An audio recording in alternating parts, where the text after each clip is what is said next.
Good evening, everybody. Welcome to Thursday, December 14th, 2023, Lake Forest Park City Council regular meeting, the last meeting, I believe, of 2023. That's correct. And of my career, so that's all good news, right? And Phillipa's, but I think Phillipa's gonna be more involved in politics than she already is, so we'll see about that. Do I hear at this time adoption of the agenda? So, Me and pledge, I'll do it. yeah, we'll do that. I'll do it one last time. One last time. I pledge allegiance To the flag of the United States of America and to the republic for which it stands, one nation, under God, indivisible, with liberty and justice for all. Okay, now we can adopt the agenda. Move for adoption of the agenda. Second. Moving second, all those in favor, please say aye. Aye. Any nays? Thank you, council. Under that, public comment, chief.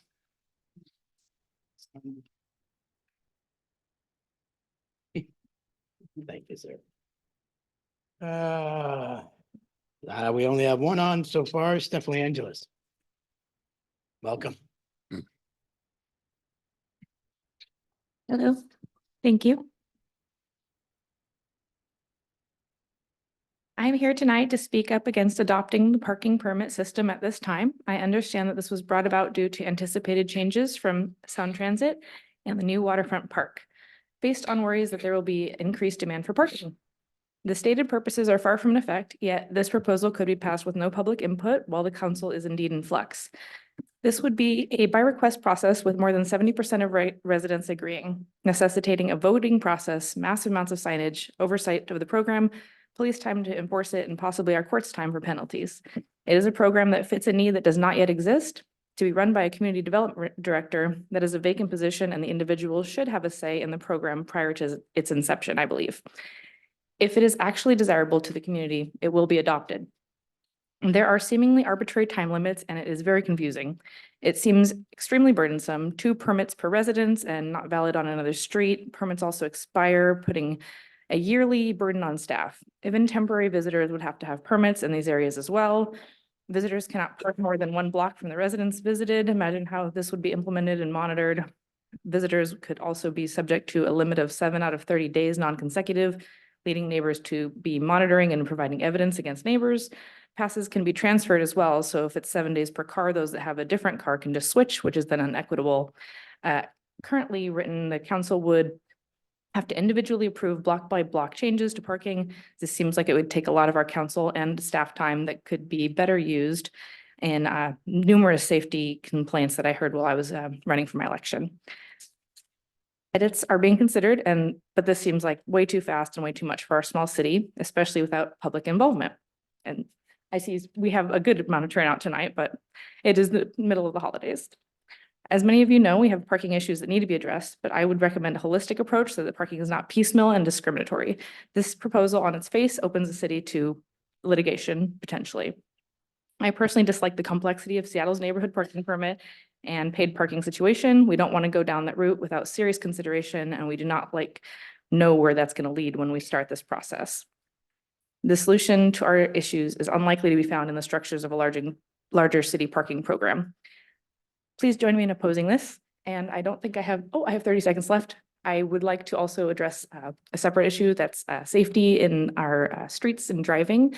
I heard a lot on the campaign trail about certain areas, especially Horizon View Park, where people are not stopping at the stop sign by the park and they are speeding up and down that big hill there.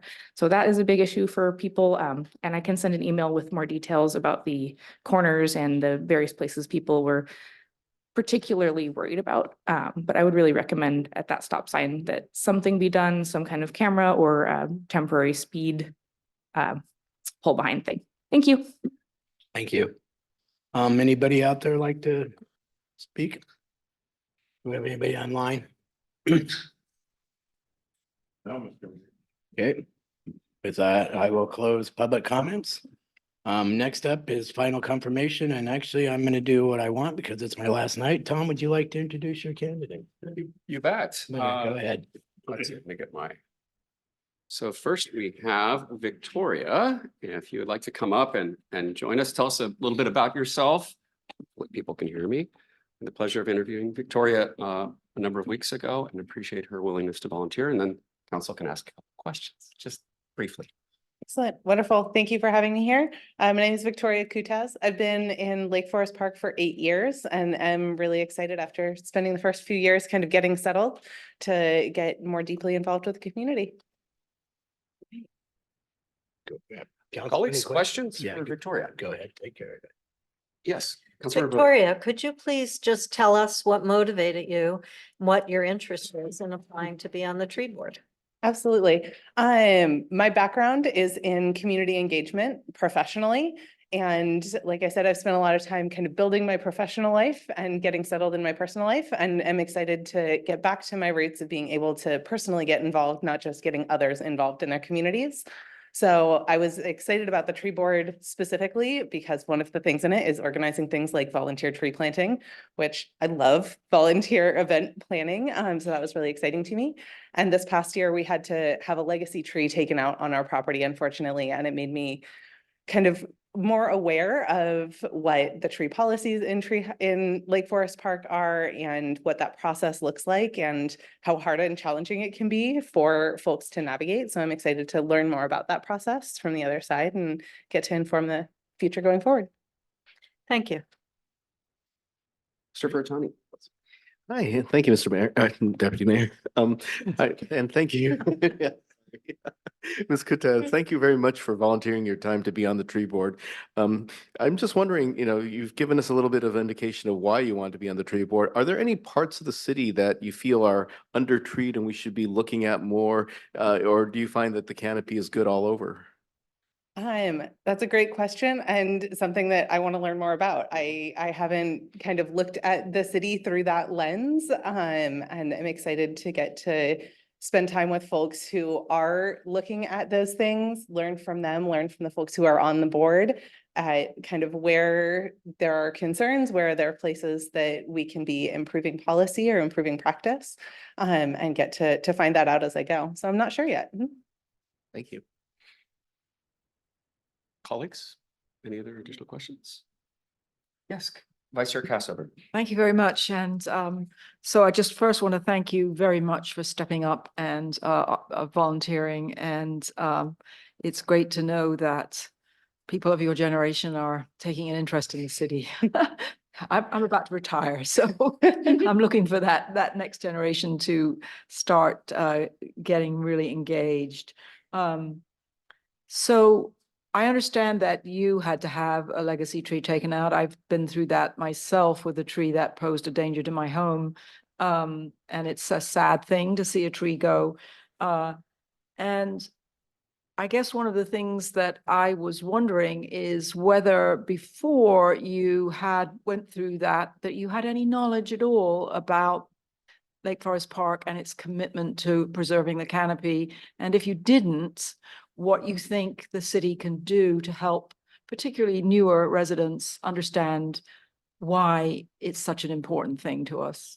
Absolutely. I was definitely aware of it. Every season in election season, in the newsletters from the city, see folks bringing up how important to them our tree canopy is, how important our green space is in the city. So I knew it was important to residents. I knew it was important to the city, and taking my dog on walks, I see the little notices posted up when something is going to come down or it poses a danger. So I was aware of it, but definitely learned a lot more about the process. The folks I worked with at the city were amazing and walked us through it beautifully. And it was still a challenging process. I think I consulted 6 arborists, and it cost a lot of money. So figuring out how to make sure that folks have the support and resources they need to navigate through that is something that really kind of my eyes were open to, and I didn't know that side of it before. So I knew it was important, but I didn't kind of get a glimpse into what the process looked like until I was in it. Great, thank you very much. Colleagues, any other questions for Victoria? Okay, well, thank you very much. And we'll do the confirmation here in just a moment. Excellent. Thank you. And next we have Stacey Spain. And I must say that I was very impressed with both of our candidates here and really thank them for being willing to volunteer for the community. Stacey, welcome. Hi, everyone. I first want to thank Victoria for going through the question and answer period before me. Thanks. My name is Stacey Spain. I have been a resident here in Lake Forest Park for the last 5 years. November of 2018, we moved in. This is the first time I've ever actually owned property in my life. And so my interest in the tree board came kind of in a roundabout way. I didn't know much about it actually. And then I think I won the Ivy Out Prize the year after the pandemic. And so I was in contact with Dick at the time. But my interest is really about giving back to the community. I really never had the opportunity to do much in the communities that I've lived. I am married to a military member and we moved around a ton over the past 10 plus years.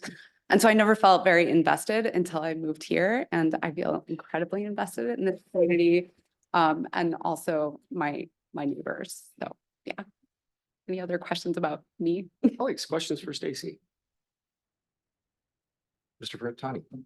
Thank you, Deputy Mayor, and thank you, Ms. Spain, for volunteering again for a very important but basically unpaid position. And one of the I'm going to ask the Councilmember Bodie question, which is what motivated you to join the tree board? What's your particular interest?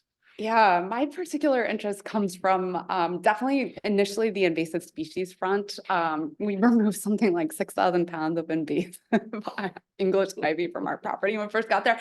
And the funny thing is, when we first moved in, I thought it looked pretty. I was like, oh, this is amazing. And then I got educated and I was like, oh, this is terrible. And you obviously watch it suffocate the trees.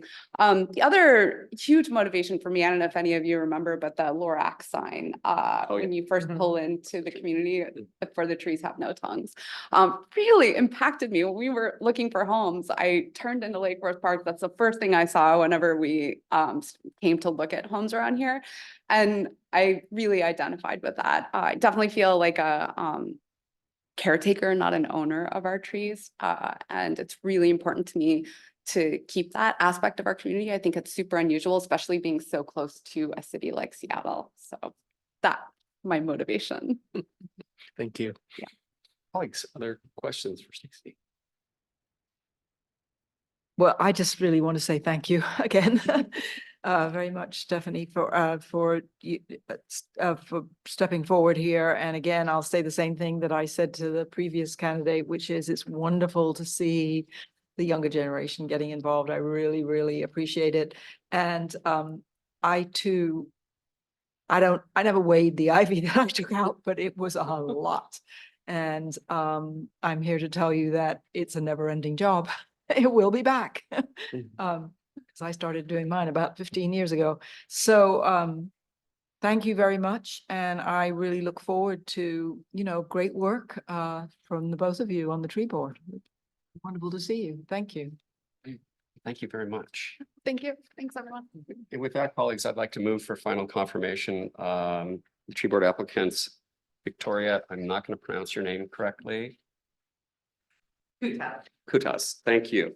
And Stacey Spain. Second. It's been moved and seconded. All those in favor, please say aye. Aye. Any nays?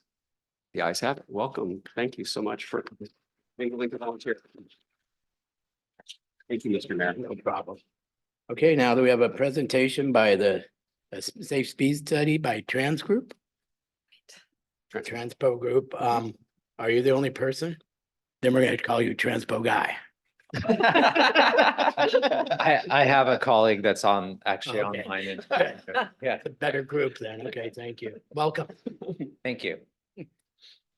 Right, well, good evening, Mayor, council members. My name is John Pascal, and I'm a principal with the Transpo Group. And we are a transportation planning and design firm located in Kirkland, and we've been assisting public works staff and police chief on evaluating your speed limits across the city. And with me tonight is my colleague, Paul Sharman. He's joining us via Zoom, and he will be assisting and be available for questions. after this presentation. A little bit more about my background is I also sit on the Washington State Active Transportation Safety Council. It's housed within the Washington Traffic Safety Commission office, and I represent the Association of Washington Cities on that council. And the goal of that council, the whole goal of that council is to advise the legislature and the governor's office on ways to improve pedestrian bicycle safety across the state.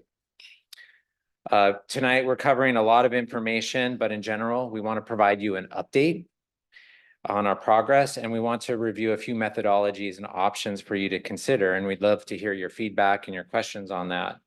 We then will be coming back in early 2024 with a final report and a recommendation after we hear from you tonight. And let's see.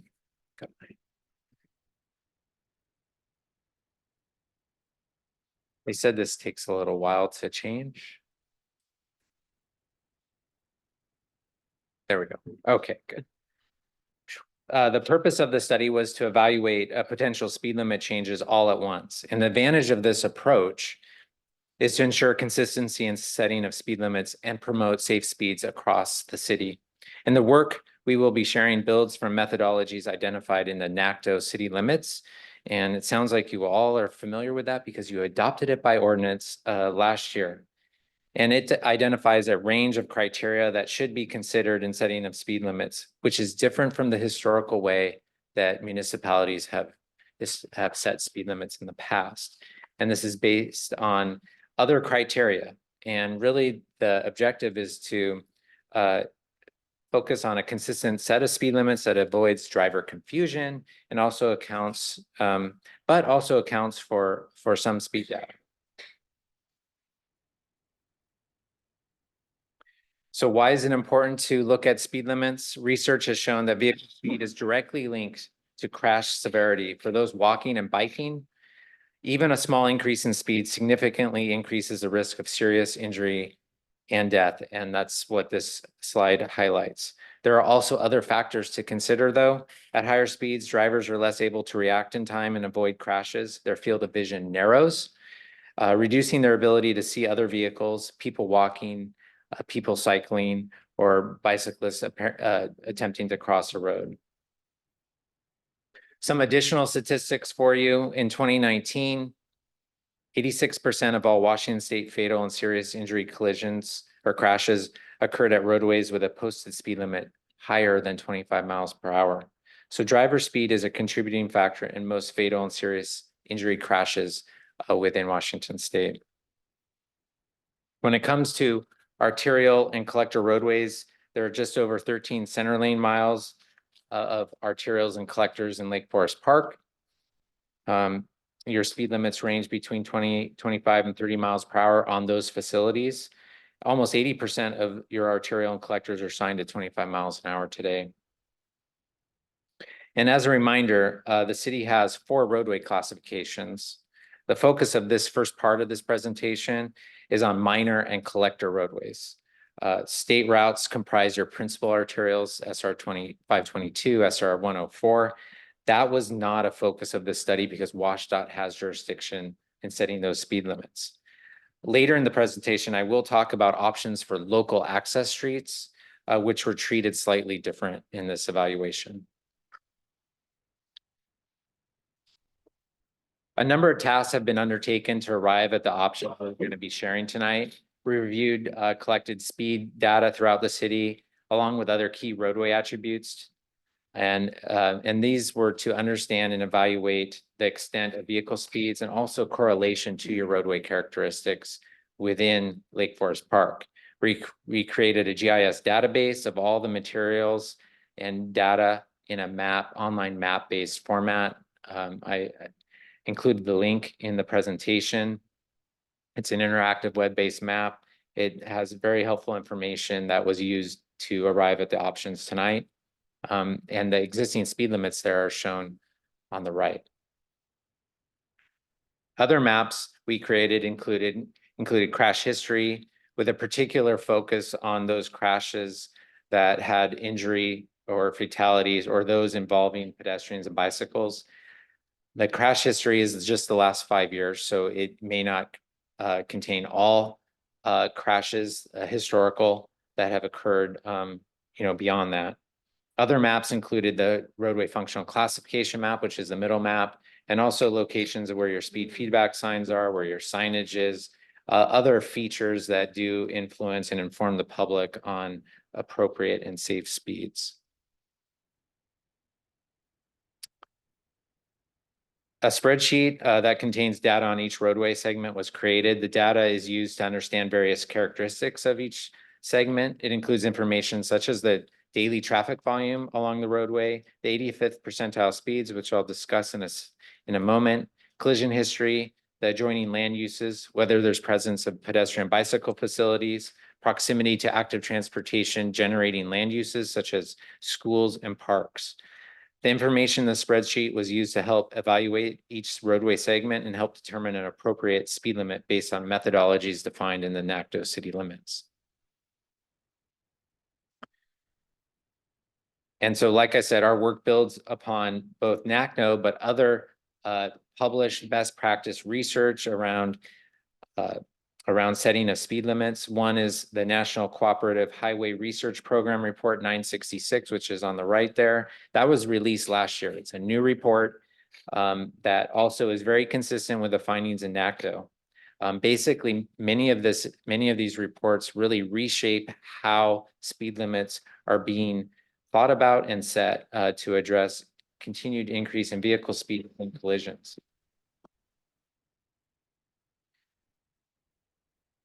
NACDO, which stands for National Association of City Transportation Officials. I always forget that. It's a big tongue twister, but it identified two programmatic-based approaches for setting the speed limits within a local municipality. One is to set a citywide default limit, and then, if needed, allowing specific exemptions based on specific criteria. So to either lower it or increase it from the default. The other methodology, number two there, identified in NACDO, relies on a roadway context and activity levels. And I'm going to explain that a little bit more. The roadway context and activity level methodology is flexible, and it can be adapted to individual communities. Creating procedures in how the city sets speed limits without a detailed engineering investigation for every road segment. And this is allowed under revisions to state law. This methodology was the basis for one of the options that I'll be sharing here in a moment. So before I get into explaining each of the options, walking through those, the three are using the old method. I call it the old methodology, but it's basically the methodology that's primarily used by most agencies, which is basing speed limits on the 85th percentile speed. The second is using the tailored city limits methodology based upon a variety of roadway segment data. And the third is setting a default speed limit. So option one. This first option is primarily based on using the 85th percentile speed. And then the 85th percentile speed, for those that don't know, it's the speed at which 85% of the drivers are traveling at or under. And it recognizes that a subset of the population, or 15% of the drivers, it's gonna be really difficult to change their behavior. They're probably going to be speeding almost no matter what you do, except if you have police or automated enforcement out there all the time. So it really tries to capture 85% of the population that travels at or below. And what we found was when we looked at the speed data, it resulted in two recommendations coming out of that, two segments being changed from 30 to 25, and those are highlighted there on the right map. There's a little red arrow next to those roadway segments, and they're highlighted. I'm gonna move on to option two, which is the NACDO city limits-based methodology. I'm gonna have my colleague, Paul Sharman, walk us through that. And Paul, I'll control the slides, so you just tell me when to move forward. Great. Okay, thanks, John. I hope everybody can hear me okay. Can you guys hear me? Yes. Great. So thanks. So as John mentioned, here to talk about the second option here. So really the goal of this one is to take the NACDOS city limits methodology, but to shape it and apply it in a way to fit the unique nature of Lake Forest Park's roadways. So the speed limit setting methodology assumes a speed limit range between 20 and 30 miles per hour for the minor arterial and collector roadways. And it uses a matrix shown here to identify which speed limit is appropriate based on the two indices. The first index is what we call the Multimodal Activity and Safety Index, and that's shown on the y-axis with scores of 1, 2, or 3. And then a roadway with an index of 1 is a roadway with high levels of multimodal pedestrian and bicycle activity and or locations with a history of safety issues. And then conversely, a 3 would indicate a roadway with fewer walkers and bikers and no history of safety concerns. And then the other index across the top there, or the x-axis, A, B, or C, is called the roadway context. And that really just considers the adjoining land use and whether or not the roadway is a designated pedestrian and bicycle route in your comprehensive plan. Next slide. All right, so a little more detail about the roadway context approach. The goal here is really to consider the context of the roadway itself and the surrounding land use. The intent is to realize that a roadway, within a less dense area with limited driveways and intersections should be treated differently than a roadway near a school or in a dense residential area. So the way this was captured here specifically in Lake Forest Park is that the roadway will have a lower speed limit in areas of higher density and or in activity areas. And that, as I mentioned earlier, is measured by the surrounding land use and the official designation of a pedestrian or bicycle route within the city's comp plan. Next slide. And so the way this is done here is a really simple flow chart that you start in the top left corner and you ask a number of yes/no questions about the roadway segment itself. And then that results in a roadway context score. I will mention that there are very few roadways within Lake Forest Park that currently meet roadway context A. However, the program here is designed, to be sensitive to any future increased density so that we may see more scores of A in the future if more density occurs, which would result in lower speeds on those segments. Next slide. So the other index, the Multimodal Activity and Safety Index, is intended to consider the activity on the roadway itself, where the first index really kind of measures the surrounding area. So again, generally we want roadways that have high levels of pedestrian and bicycle activity to have lower speeds. However, we don't really have detailed count data of the pedestrian bicycle activity on all roadways across the city. That's very time consuming and expensive. So the methodology here uses proximity to pedestrian and bicycle generators as a proxy to that. And so as John mentioned earlier, that includes proximity to schools, parks, town center, high density land uses. It also additionally considers locations that have a history of safety issues. So if there are roadway segments that have high levels of traffic collisions or serious injury or fatal collisions, that information is also captured within this index. Next slide. I won't go into a ton of detail on this slide here, but really it's showing the breakdown of way the multimodal activity and safety index scoring is done. So we assign point values to the road segment based on the 4 criteria shown here: the multimodal activity, the collision history, the traffic speeds, and the level of daily vehicle traffic. And then depending on how many points the roadway receives, an index value is assigned, with the idea that roadways that have higher point values would result in lower speeds. Next slide. So what does this all mean? So we're showing here, again, a comparison of your existing speed limits on the left to the kind of result that would occur is if you adopted this option 2. It results in 6 roadways with speed limits being decreased from 30 to 25 miles an hour. The previous one John shown had 2, and really only 2 roadway segments would remain at 30 if this was adopted today. Northeast 195th Street and the kind of the middle section of 40th Place Northeast. All other collectors and arterials would be set at 25. Next slide. And then finally, John mentioned kind of the database that we developed that has all the traffic data within it. The tool kind of builds upon that and has some automated procedures that takes all of that information and it kind of spits out the different scores. And then also, recommends the optimal speed limit for that roadway. However, it is careful not to adjust the speed limits by more than 5 miles an hour at any one time, as best practice research recommends that speed limits not be altered by more than 5 miles per hour at any one time, except in very rare circumstances. So that's option 2. I'm happy to answer any questions later, but for now, I will turn it back to John. Thanks, Paul. Second, see if it changes. All right, so option 3 is to set it at a default speed limit. And this is what I would call a less sophisticated option, and it would result in a default 25 mile per hour speed limit for all arterials and collectors. It creates less confusion, it treats all the roadways the same, and it provides a consistent basis for setting of speeds.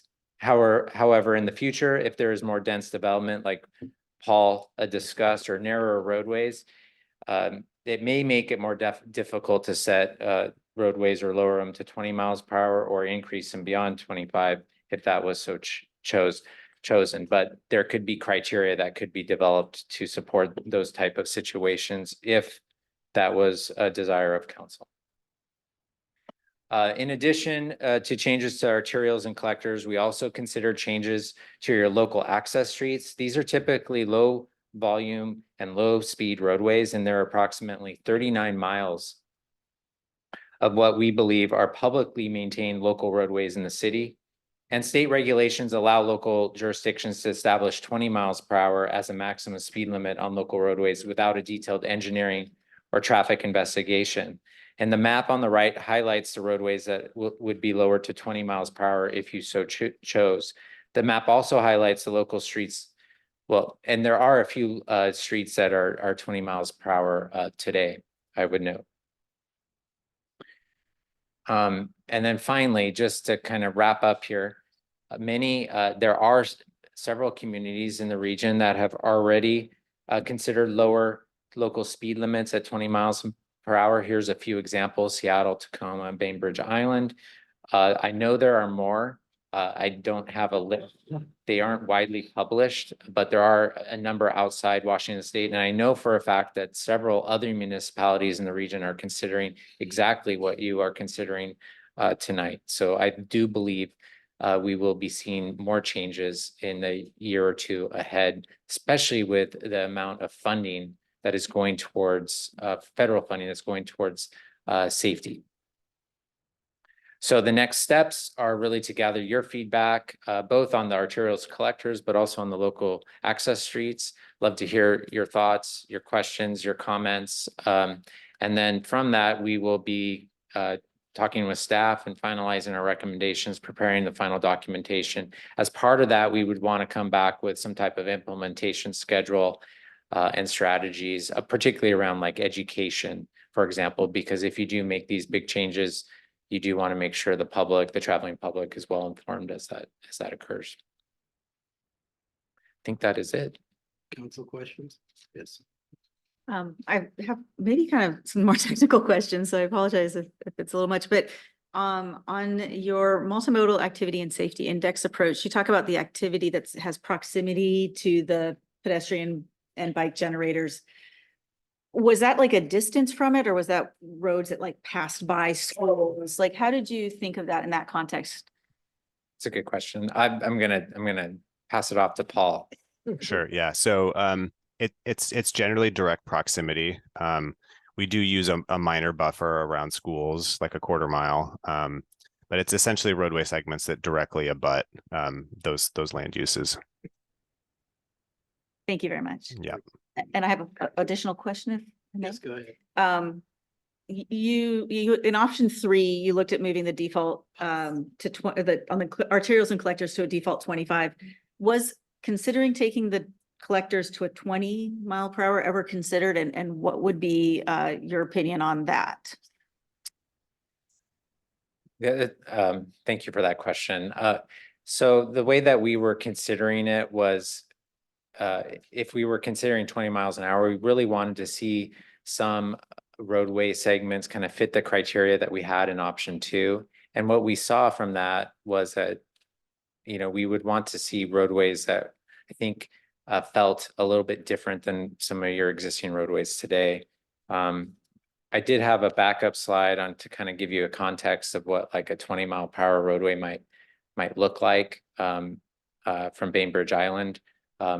And when I say 20 mile an hour, I'm talking about an arterial or collector, something with like angled parking with narrow lanes, maybe a very a lot of horizontal curvature, lots of pedestrians.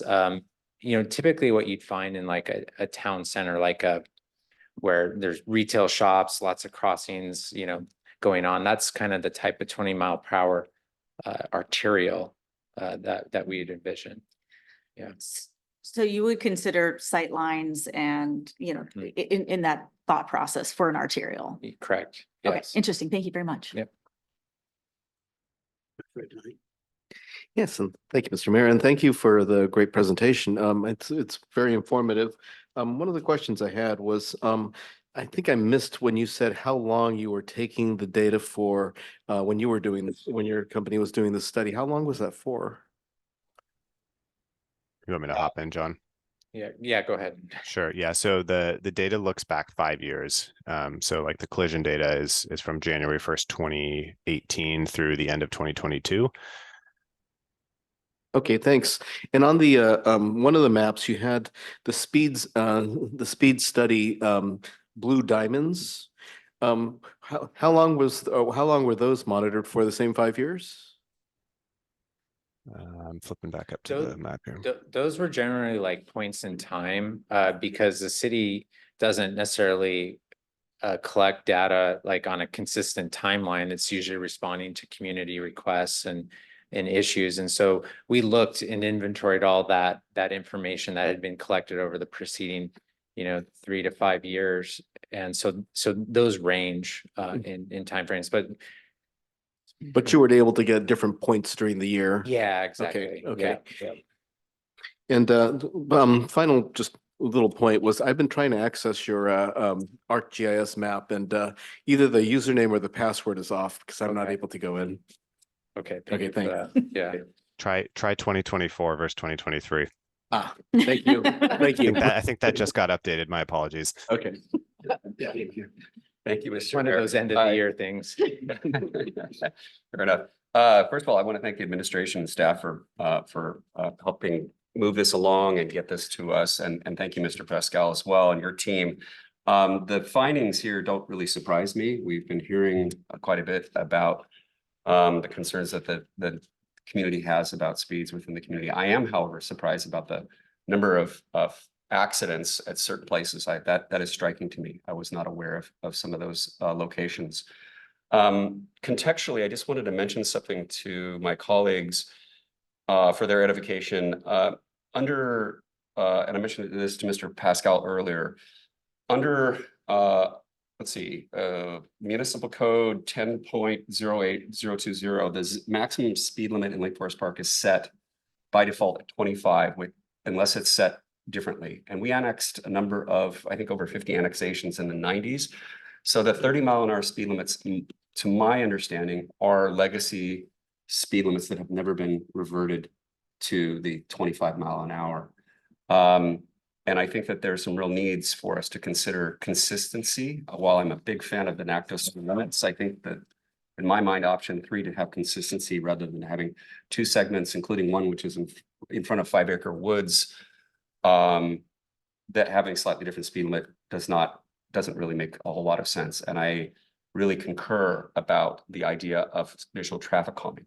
And my question is, I've noticed in Seattle, including on, I believe it's 3rd Northwest, which is, I believe, an arterial, they now have a 25-mile-an-hour speed limit with speed humps, which I've never seen before a couple of years ago. Is that something that could be considered for traffic calming in areas where just lowering the speed limit does not necessarily suffice?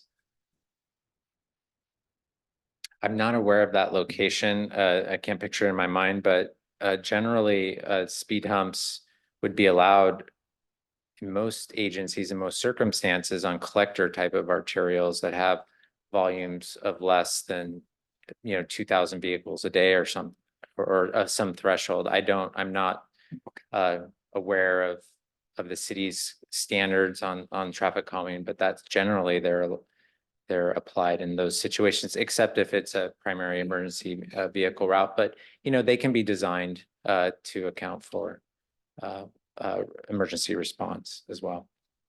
Thank you. The other thing, and I do recognize that the city of Seattle is tending to kind of be on the cutting edge of trying new kinds of methodologies, and they have a lot of money to do that. So that's also to defend themselves in that regard.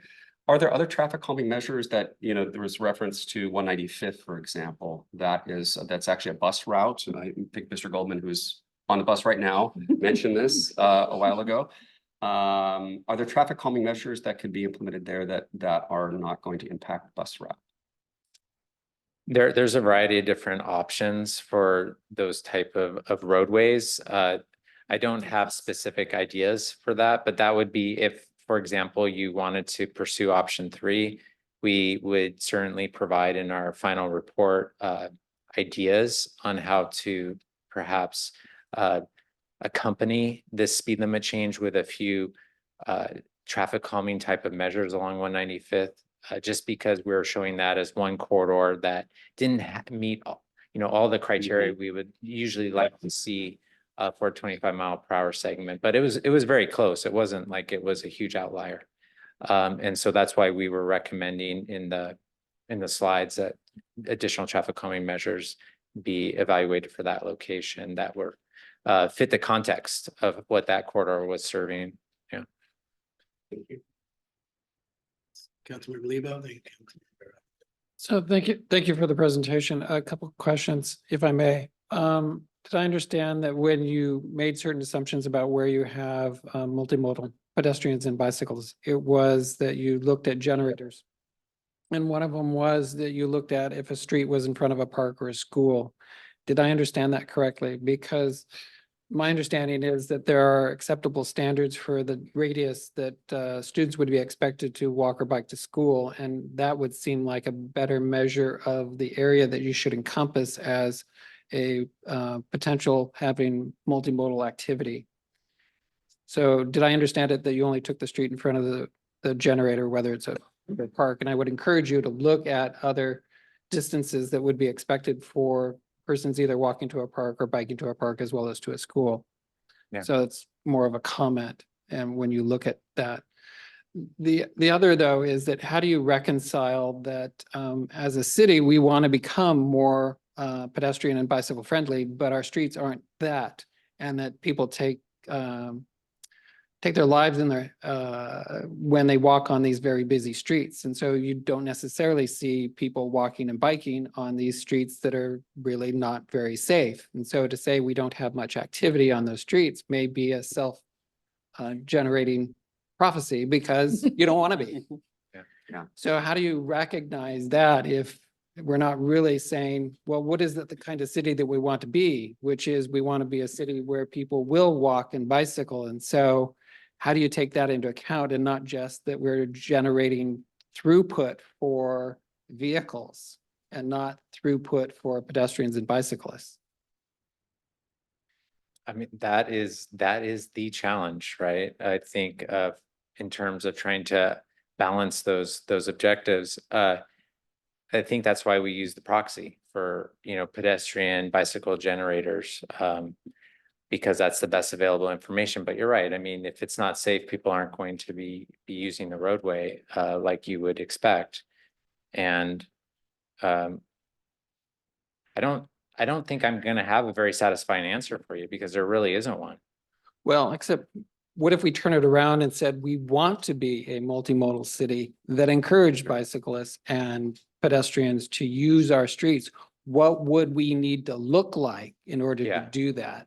Well, I think it would be more than just changing the speed limit. I think it would be having dedicated facilities or separation of facilities where those users would feel protected from vehicles. Because like I said, there's always going to be a subset of vehicles that are going to be traveling at a high rate of speed. It only takes one vehicle, two vehicles, you name it, for something horrific to occur. So that would be my answer. I think this is one strategy. I don't think there's any one answer or solution. That's why it's a combination of things. This is one of the tools in the toolbox in terms of lowering speeds and then adding in additional facilities over time. But we know that that's incredibly costly. It can be, depending upon the type of facility. So we're just, I guess we're trying to be as realistic as possible. Pragmatic. Councilmember Bodie was next. Yes, thank you very much. I repeat that this was very interesting, though not completely surprising if you drive and walk around the community. So I found it helpful. I wanted to cut to the chase a little bit and say I lean towards option 3, and I appreciate the traffic calming elements of it. I think there are other areas that we have in the city that could benefit from traffic calming too, especially when you add the dimension of cut through traffic. So because some of our local access roads are actually cut through traffic routes of various sorts, whether it's going up the hill towards the high school or something like that. Or over to try to connect up with larger roads up on the north end of Lake Forest Park. So I would appreciate more information as the deputy mayor has asked about traffic calming options. But it's very helpful to see the difference between option 2 and option 3. And it's interesting to me how compatible they are actually. So with that information in hand from option 2, I'm comfortable supporting option 3, but I would very much like to consider the traffic calming elements that you recommend. So colleagues, that's my assessment based on reading this material and listening to the presentation and the excellent questions tonight. Thank you very much. And I also would echo my colleagues to thank you for the presentation, for the work you've put into it, and also for taking seriously our commitment to the NACTO regulations. I'm also leaning to option 3, but I do have one question. And it's something that occurs to me a lot when I'm driving 104, which I know is a state highway and we can't do anything about that. But it brings home a question that I have about your decision to not drop the speed from 30 to 25 on all of 40th Place. And my question is about driver behavior. And that is part of your expertise, right? Is understanding driver behavior. Am I correct there? Try to. I'm not a scientist or Right. psychologist or a sociologist. But my real question is, how realistic is it for us to expect drivers to watch speed signs carefully enough that when the speed changes, when they're on a street, that they actually change their speed? Right. So if they're on a road and it says 30, are they really cognizant when it drops to 25? And do they drive at 25? My experience is that the only way people slow down on 104 is because we have the flashing signal that says, slow down, your speed is now over, 30, hasn't dropped from 40 to 30, which is a ridiculous jump anyway. But I do really have that question about 40th Place. Is that realistic for us to have that one section at a 5-mile-an-hour higher speed than the rest of it? Yeah, it's a very valid question. It's something that stuck out to us as a concern, and that's why we identified option 3 as an alternative for more consistency in speed limits. I would just say that I think you're hitting on kind of an issue that you see across the region, similar streets that have different speed limits, and then you ask yourself, why do drivers obey that one and not that one? It's because it feels like it's the same roadway, but with a different speed limit. So the consistency is a huge part of, I think, what we have to be considering. Okay, thank you. And so I realized I was looking at option 2 when I was asking the question rather than option 3. So you have actually fixed that in option 3 then. There isn't that section that is still at 30 miles an hour. Right? Am I reading that correctly? Yeah. Correct. Yes. Thank you. French. Thank you, Sorry Mr. about Mayor. that. I just wanted to tag on a couple of comments that folks have made. One, Mr. Lebo's comment about the school walk zones as opposed to walk routes. I really appreciate what the legislature did in that regard. I'm sure your task force or your working group had something to do with that, because the walking zones actually encompasses, for our 2 elementary schools, encompasses almost 2/3 of our community. So, because we're small enough, as opposed to the, you know, the designated walking routes by the Shoreline School District. And the other thing and so I think thinking about it holistically, to Mr. Lebo's point also, it is sort of a self-fulfilling prophecy if we're saying, well, we're not observing people on the roads right now, but if people are not on the roads right now walking, it's potentially because it's unsafe. So, I mean, I know I'm preaching to the choir here, so it seems very, I think it's important for us to all to think about that. The other thing I wanted to mention is that to Vice Chair Kassover's question about, is it effective just to lower speed limits? Prior to the pandemic, Seattle has the data that when they did in 2016, just lowering speed limits on a number of roads, they had serious reductions in very dangerous accidents. And the data supports that. Now, pandemic kind of changed the world, so we're not really sure. And as our chief of police has said, once the leash was taken off, people started sort of being bad actors when it came to their driving behavior when the roads were open. So again, I'm leaning towards the option 3 with considerations for, and I know you're looking for a little bit of guidance for the final proposal document. Colleagues, what's your pleasure? Councilmember Lebo. My pleasure. I like what I see in 3, but there's something interesting about the NATCO process. And I think maybe what's missing is some of that context, because you didn't have, using the pedestrian bicycle routes from the comp plan. Those may not fully encompass, especially some of our newer parks, that are primary access roads to some of those new parks. So I think that might be a piece that would almost fill in the gaps in the NATCO. But aside from that, we do have the option 3 that gives us essentially a blanket reduction that would get us to where I think we feel is safer for the community. The piece I wanted to kind of maybe understand a little better is, as we move into lowering these speed limits, as I understand it, there are some possible road design features that then we can introduce at those lower speeds that we may not be able to introduce at 30 miles per hour, but we could at 25 or possibly 20. Is that true that essentially we would have to lower those speed limits in order to then introduce, whether it's speed humps or something else, that lowering the speed limit has to happen first, and then we have access to these other traffic calming methods for these arterials and collectors specifically? It's a good question. Generally, there'll be more options at 25 mile an hour. It doesn't mean that at 30 miles an hour there isn't. It's just they might look a little bit different. Okay. Yeah. Okay. So as we address some of these roads in the future and possibly look at the multimodal redesign of them, it may give us some more tools if they're down at 25. Appreciate that. Thank you.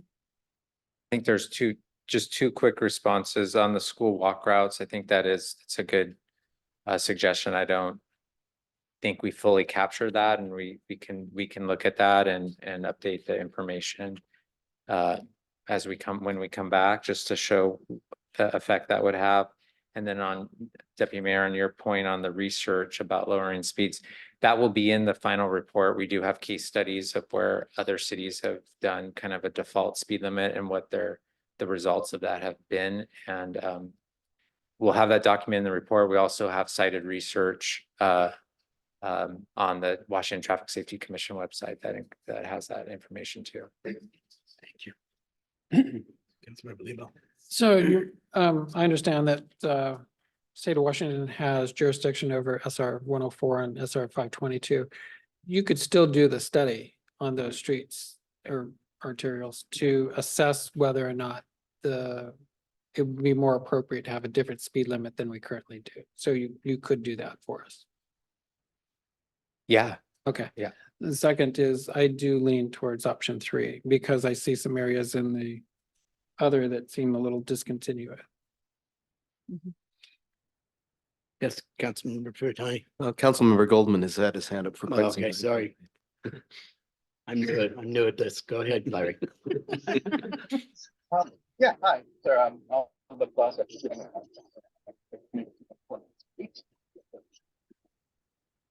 My question is about sidewalks. And the sidewalk has been one of the criteria that exactly. You can't get you, buddy. You're breaking up pretty bad. Sounds like you're snorkeling, Larry. Can you hear me now?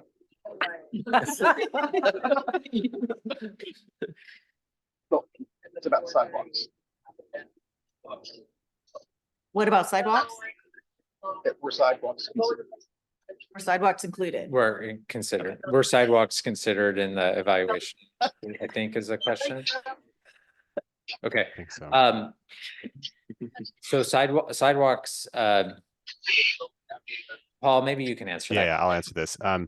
Sorry. The answer, yes, we went through a number of iterations with the NACTA methodology in option 2, where we eventually settled on the proximity to pedestrian bicycle generators. One of our earlier options had the presence of multimodal facilities. So if there was like a wide shoulder or a narrow shoulder or a sidewalk, but that kind of got at the issue that we were talking about earlier. It's like if there are no safe facilities, nobody's going to use those roadways. So we kind of were struggling with that earlier on in the process. So the presence of sidewalks isn't actually included in the final option that we presented tonight, but it was considered kind of in our iterative process of developing this methodology.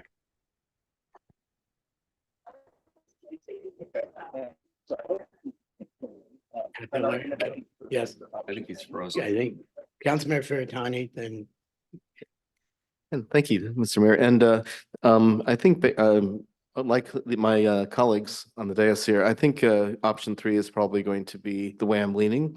I do have 2 notes, which is one of them is to Councilmember Kassover's point about the change in speed limits while the road retains the same name.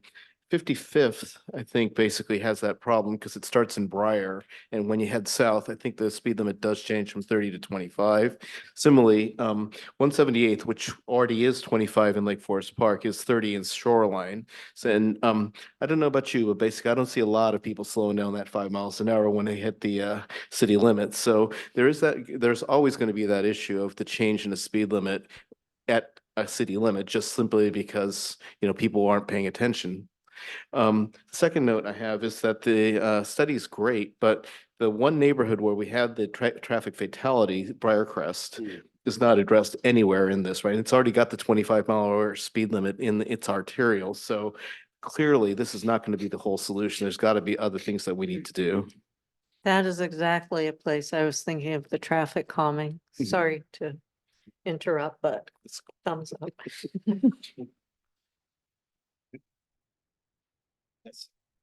And so colleagues, I won't get a chance to weigh in on this in future meetings. So I'll just give you some thoughts now about the future. I really think we have to take a very, very careful look at Perkins Way. It is not a safe street. And cars, I don't know what the 85th percentile study was there, but when I'm on it, cars are driving, I consider unsafe speeds. So whatever needs to be done there, I hope you will take a good look at that in sort of future iterations of this plan.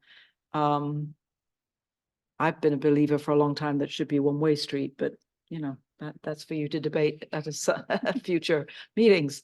But other than that, I apologize for having been looking at option two when I was trying to talk about option three, but option three is definitely, I think, the right step. And I really appreciate the fact too that all the neighborhood streets should also be very that there should be just evenness across the city as to how we treat them, because that's not true today. So thanks for doing this work, and I really look forward to some good changes. Go ahead, and then your Councilmember Lebo after her. Right now I'm leaning towards 3 as well, but what I was hoping that maybe we could see in option 2 is a revisit of that criteria a little bit to look at like the primary roads that are getting to those. Cause 40th, if you want to get to 5 Acre Woods, you're walking that road. And right now it's not in the NATCO, it's not considered an activity level that would necessitate it going to 25. But I think also thinking of, you were talking about sight lines and so that the nature of a pedestrian access on a road, Perkins, as my colleague mentioned, it's a really challenging road. Has very little shoulders. It's very curvy. You've got a ravine to Mackler Creek. And I'm wondering if rethinking about kind of those sight lines might introduce that as a lower speed limit arterial. So I don't know if you're looking at that level of feedback of kind of revisiting option 2 and seeing what that might look like with those contexts. But if you are, I'd like to see what that would look like compared to option 3. Yeah, happy to come back with answers to your question. Yeah. Thanks so much.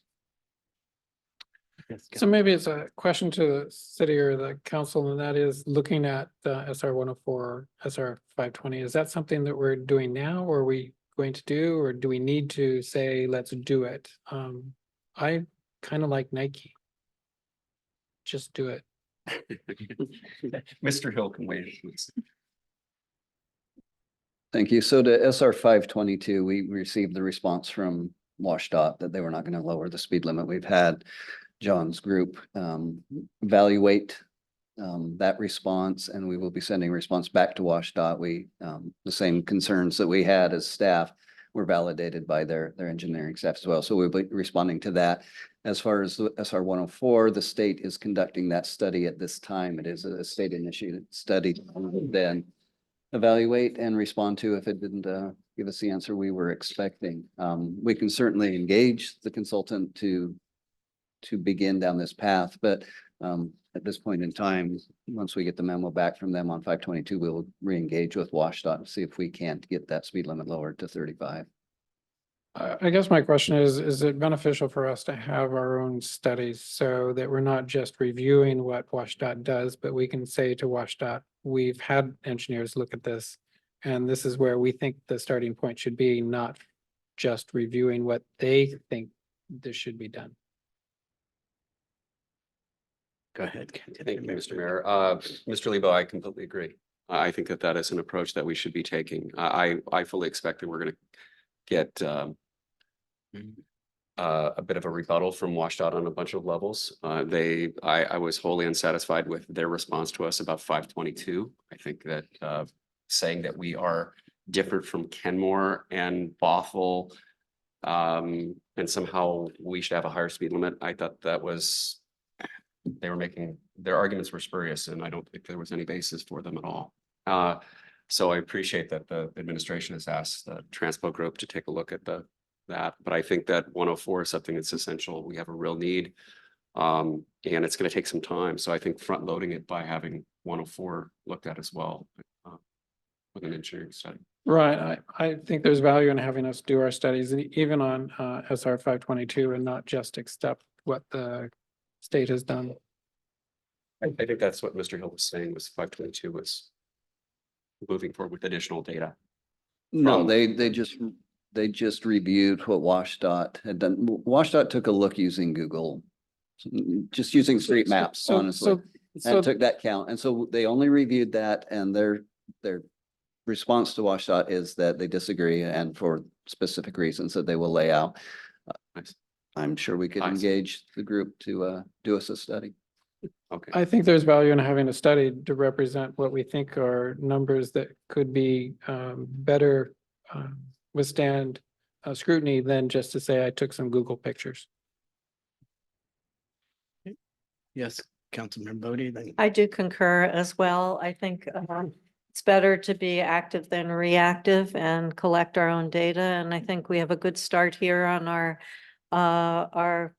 the streets that we manage, but I think it would be very helpful and actually very informative to us and helpful to our advocacy with WashDOT rather than just commenting on the work that they've done. So I don't know exactly how time-wise or funding-wise that would work, but I support exploring that and moving ahead with that. So for me, yes. I know we need to address what WashDOT is doing and challenge them, because I also agree that they're not doing the right thing for 522, and we don't know what they're gonna be doing for 104 yet. I'm hesitant to send our consultants down a parallel pathway if it isn't gonna give us better ability to combat WashDOT.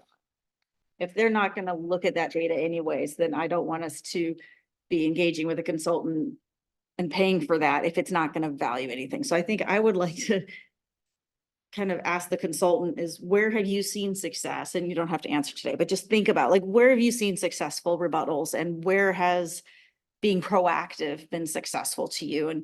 And to really understand if we're going to be spending our money wisely and your time wisely, because we do want to be successful on 104 and 522.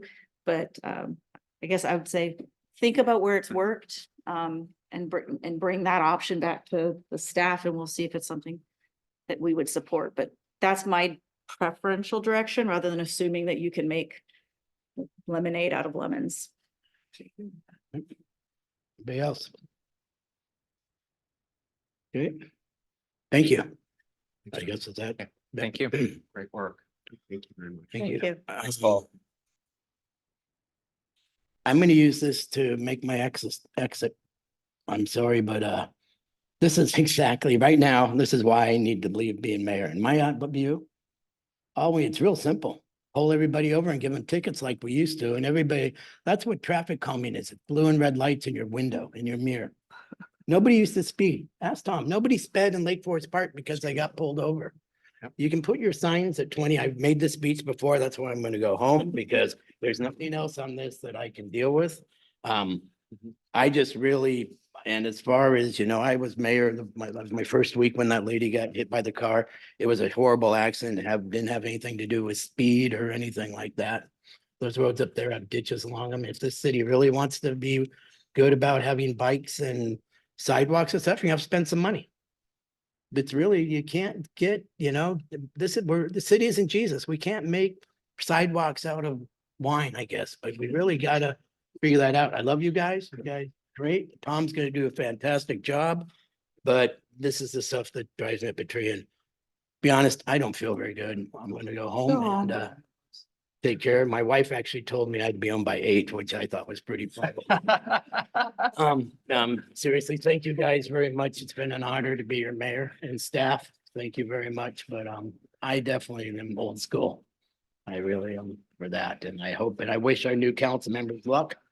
I hope you, I laugh. I remember sitting across from Don Feeney 12 years ago, and I sat right over there and Don sat over there, and we had quite a few conversations, but it's amazing how much you'll learn and how awesome it is and how many different stories. And I've got, all of us who've been up here have a lot to share, and good luck to you, because it's stuff that you will never forget in your life. And what you know right now, you will still not know anything when you're done. I can tell you that. So thank you, folks. Tom, it's all yours, buddy. Wow. Thank you.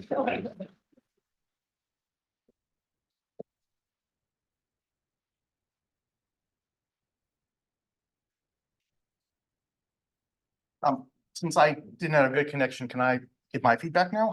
Did he just walk out? Yeah, just, Thinking it. just a second. Well, we'll see if we can regroup. Thanks, Chief. All right, Larry. Okay.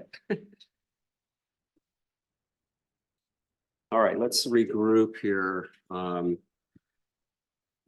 thank you, colleagues. I have to say, I was really trying to contain myself from jumping up and down about this speed study because we've been working on this for a very long time. And I know that you all have put your heart and soul into the process to try to get us to this place. So, Mr. Pascal, Mr. Goldman had a couple of comments and questions, if you don't mind. Thank you, John.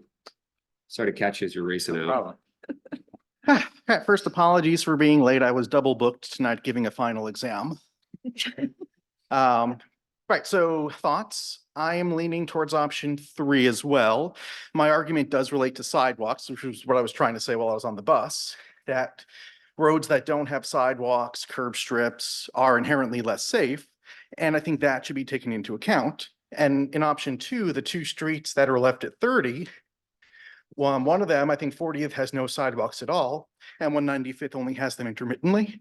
And so that I think is an extra factor in favor of aiming a little lower than the metrics would otherwise say. Sorry. 104, I'm supportive of getting WashDOT to look at it. Sorry, delayed out of breath for some reason. I've said before with the council, I think 104 should be 25. Again, based on the NACDO guidelines, I could see 30 if 25 would be too big a drop all at once, but 25 or 30, one of those two. Regarding local streets, I think as sort of a cut through argument, local streets should be lower than the arterials and connectors. So if we're doing a blanket lowering to 25 on the arterials, then I think local streets should go to 20 so that they're not as attractive a cut through alternative. I think that's my feedback. All right. Mr. Pascal, do you have what you need there from Councilmember Goldman? Oh, you all provide pretty good feedback here, so it's very helpful. Yeah, thank you. We'll look forward to seeing you in January. Happy holidays. You too. Thank you again. All right, thank you, colleagues, for an excellent discussion. Moving on here now, do I hear a motion for adoption of the consent calendar? So moved. Second. It's been moved and seconded. Any discussion? It was a duet. All those in favor of adoption of the consent calendar as written, please say aye. Aye.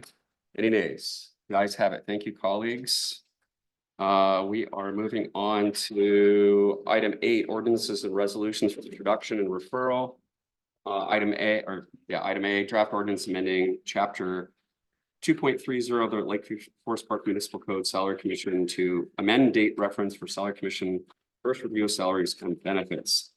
Ms. Pratt, you have the floor. Thank you. Good evening, council. I think we've tried to put together a simple fix for this problem where we are just trying to avoid confusion in the future. So in 2022, you established the Salary Commission, and twice in that code section, we put in the year 2022. And the Salary Commission was gonna do their work every 4 years after 2022. And the Salary Commission has not been established yet. And so we were concerned that that would cause confusion as to when every 4 years comes. And so this fix would just take out the references to 2022. And once the Salary Commission gets going, it will be every 4 years from there. And I'm sure we can keep track of it. Thank you, Ms. Pratt. Colleagues, any questions? Mr. Furton. Hi, thanks, Deputy Mayor. And the question I have is this something that's vitally we need to do today, or is it just something we consider over the next couple of meetings? I don't believe we're looking for action tonight unless there's Okay. a specific reason. Yes.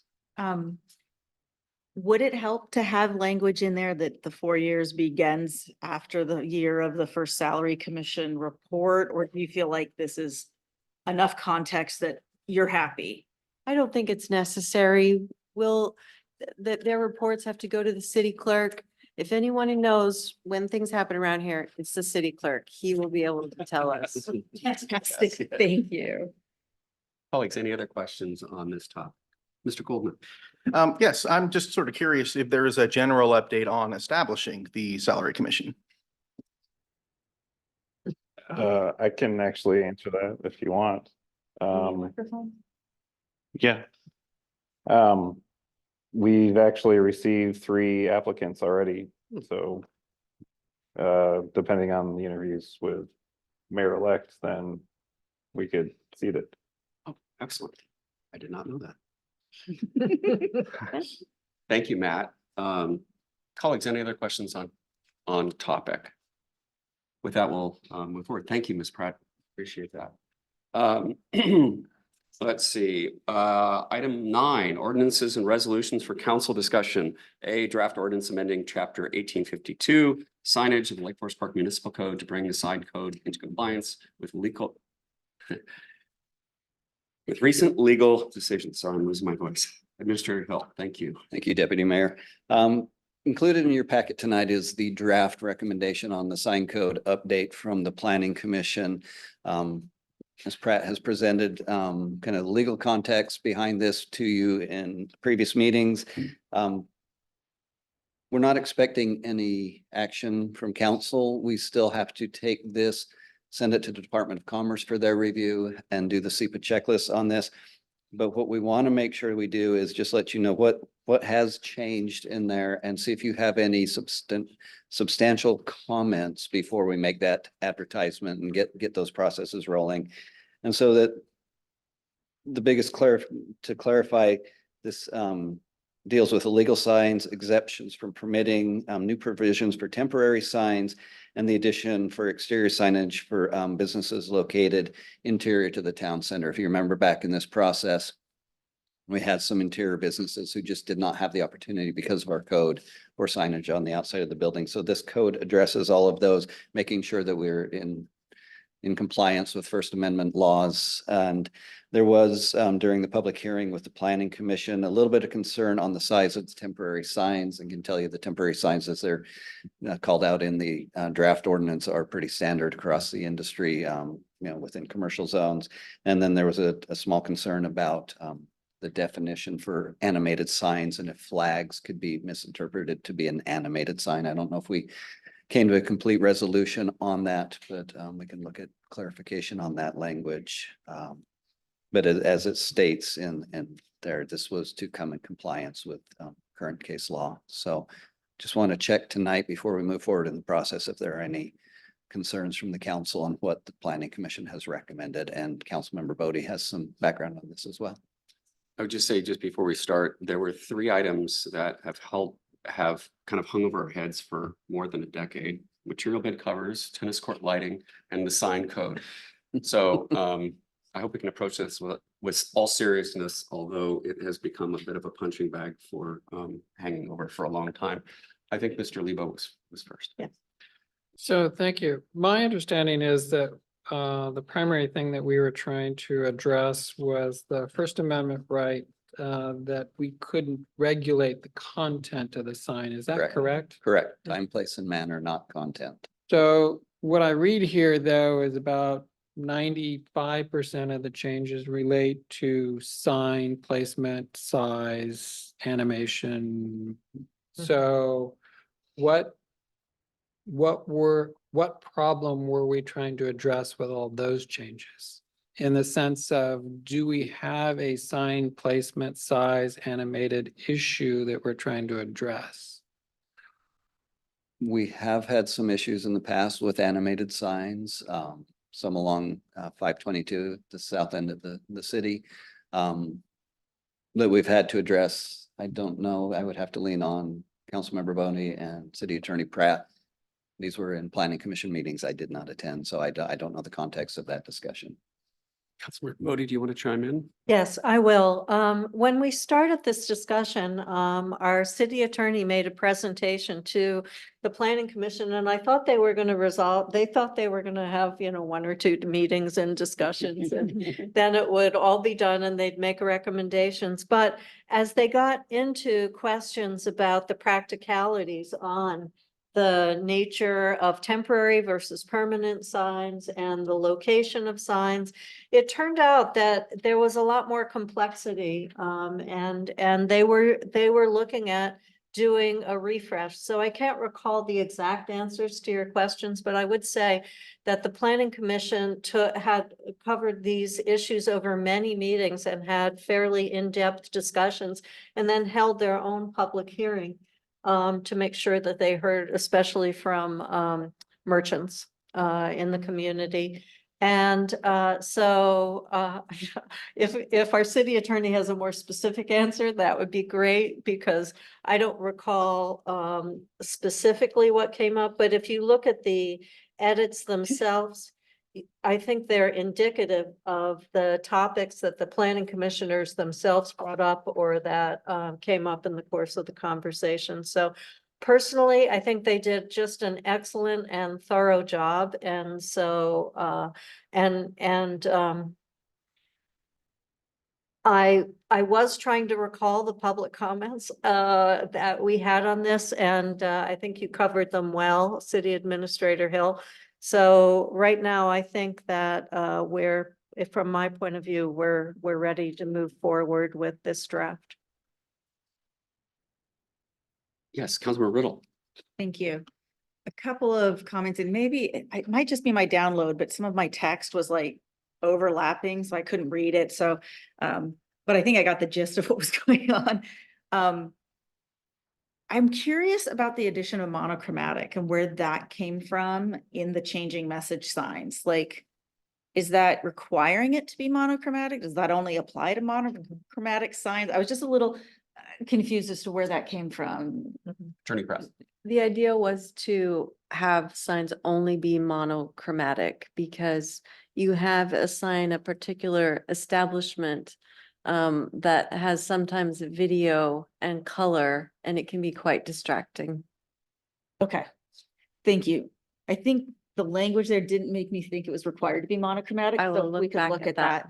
that. Yeah. Another area that I was question about, is there something about maintain in 1852-030B, prohibitations, no person shall erect, alter, maintain, or relocate any of the following signs.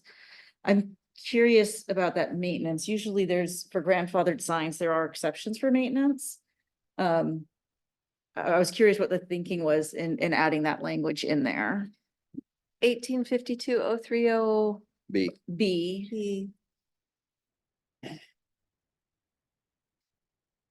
B, what, I'm sorry, what subsection in B? The main part of B, Oh, B, got it. specific prohibitions.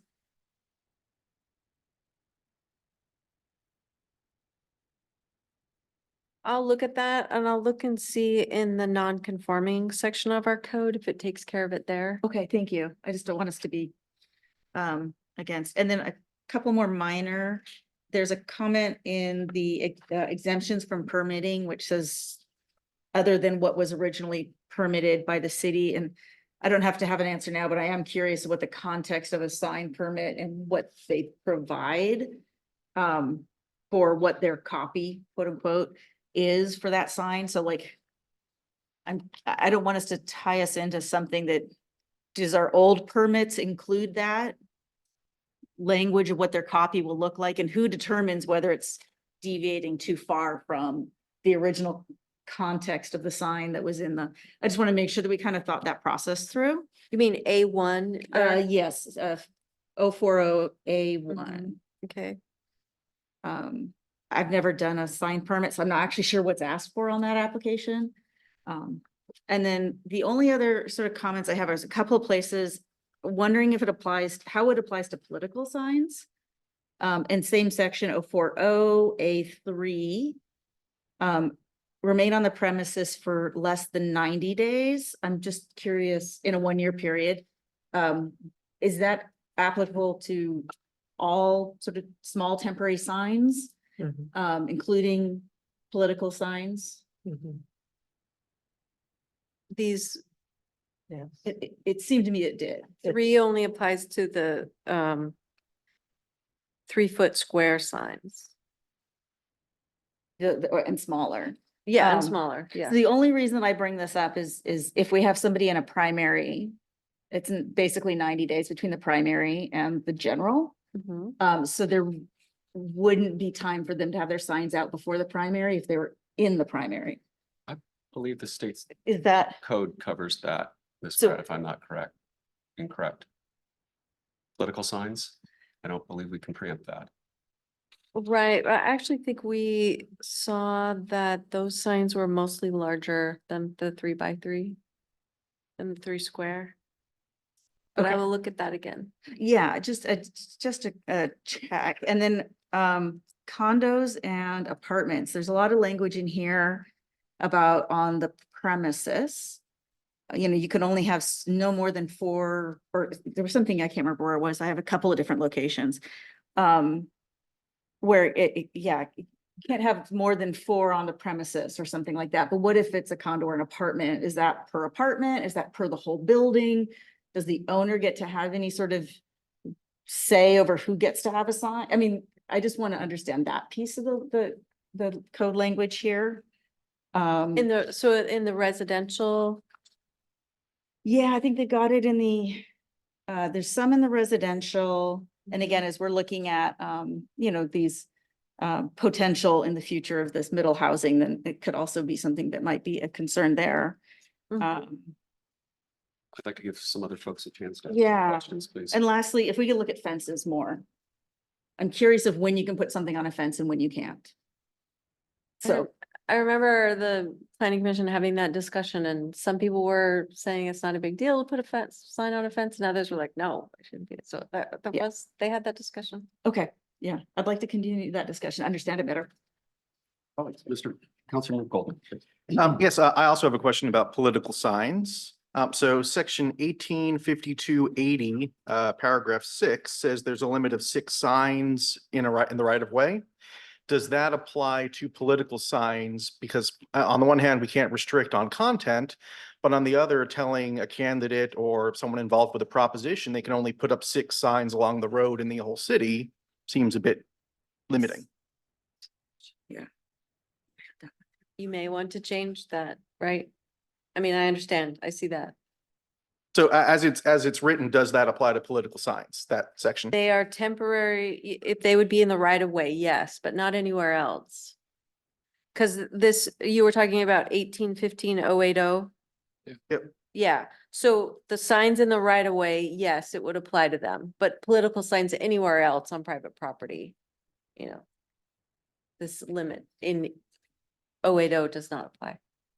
Okay, because I mean, it is, you know, in the midst of campaign season, you might see someone put up 2 signs at this corner, 3 signs at that corner, and that's 5 of their 6 public right-of-way signs. Right. I think that was a difficulty, or it was a complexity that the planning commission had to deal with, was not being able to regulate on the content. They couldn't make that distinction between the political sign and the, you know, person who puts out the, Ed's Chicken House is open and they put 1,000 of them in the right of way. And so they struggled with that because they couldn't, you know, regulate on the content. It was hard. Okay, no, thank you for that context. Vice Chair Kassover.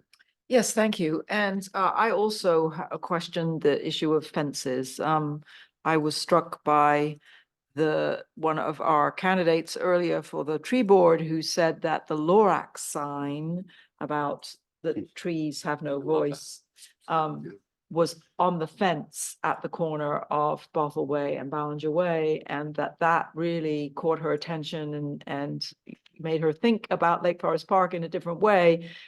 And I would be very sad to think that that type of sign could no longer be hung. So again, I won't be here when you guys all do all this, so remember that, please. Mr. Lebo. So I appreciate all the work that the planning commission has done, and they've done a lot of work on this, but I sometimes wonder if we aren't over-regulating. One person's sign is another's pink flamingo.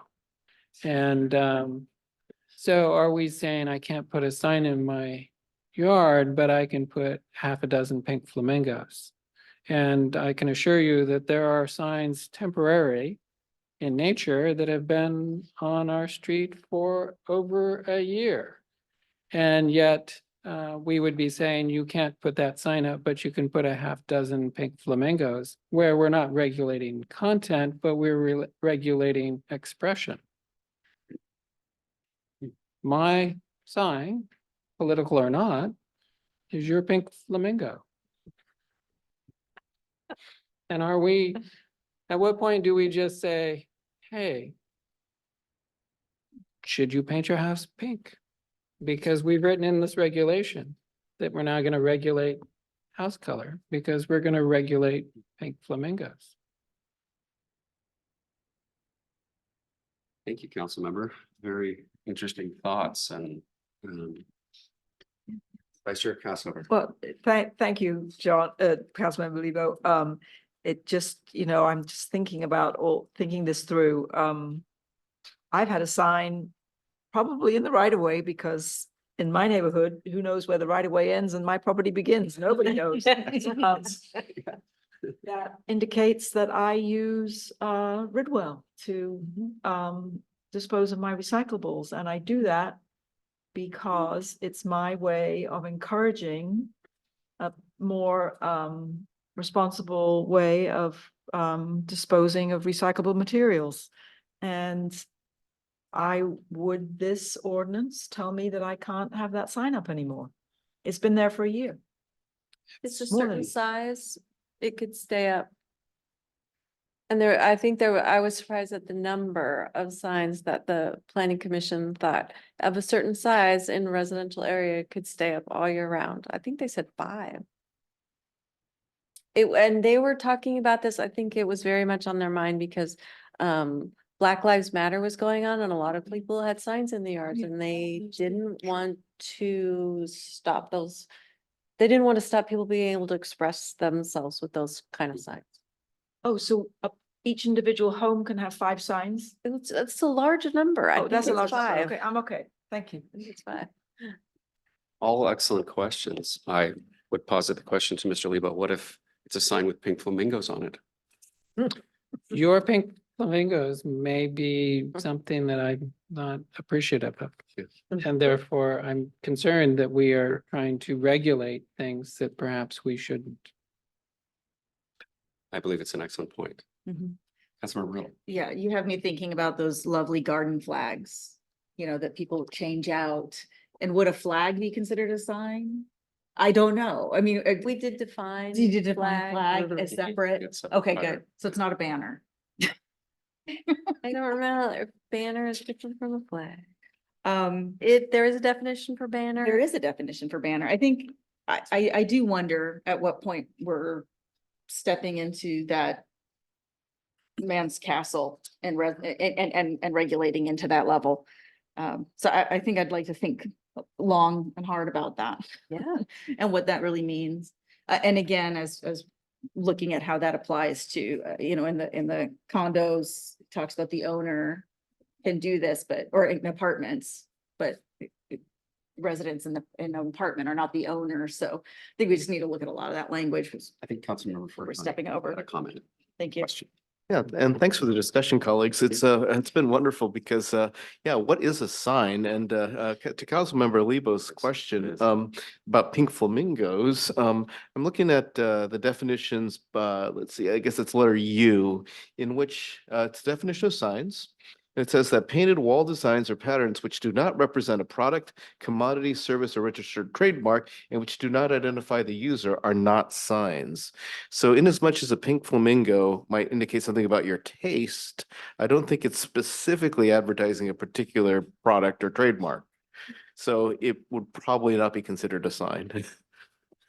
I don't know if Attorney Pratt agrees with me or not on this, but yeah. I would agree with that. Okay.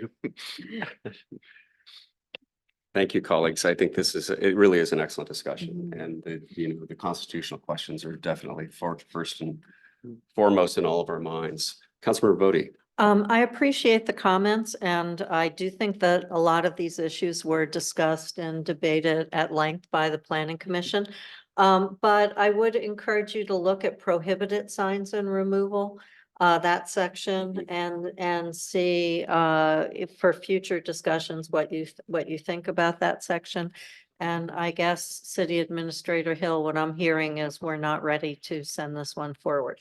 Correct. I was going to mention that I believe our new community development director will be beginning with Miss Pratt after January 8th. And we will circle the wagons, take your comments and bring something back Welcome. to you for further discussion. Mr. Lebo. Just a quick one. Do we need an exception in here for construction sites that have temporary signs that may go beyond a certain period? If it's not there, I have seen some codes that do have that, call out those exceptions for, so we can take a look. All right, colleagues, any other questions or comments? Oh, just one more. So the whole issue of home businesses and whether or not they can have any kind of indication on the exterior of the building that a home business takes place there. How convinced was the planning commission that they really didn't want that? Because I really have a question about whether that's a good thing for our city. I don't remember that particular conversation. They did discuss it. I have this recollection that they thought like plaques were okay, but not signs. And so I'd have to go back in and reread this. I think they But that- may be prohibited now, and so they didn't change it, but it was a discussion. Yeah. So again, it related somewhat to size. It's just that I really do think that, particularly since the pandemic, the growth of businesses being located in people's homes has really grown tremendously, and why an architect or, for example, couldn't put, Shingle. their name and their title outside their home. I don't think we should be prohibiting that myself, so. Thank you, colleagues. Any other comments or questions? Okay, thank you, Administrator Hill and Attorney Pratt. Moving on to ordinances and resolutions for action. We have our friend Mr. Johnston here tonight. Resolution 23-1933, authorizing the mayor to sign the agreement for the 2024-2025 federal advocacy services with the Johnston Group. So I believe that's. I'll Mr. Hill. just do a quick Tee it up. introduction and then ask Jake to come up and speak to this. So this will be the 9th, this would be, if approved tonight, the 9th and 10th year that we will have contracted with Mr. Johnston for federal lobbying services. We have a great reputation. Well, we do have a great reputation, but we have a great Relationship. No.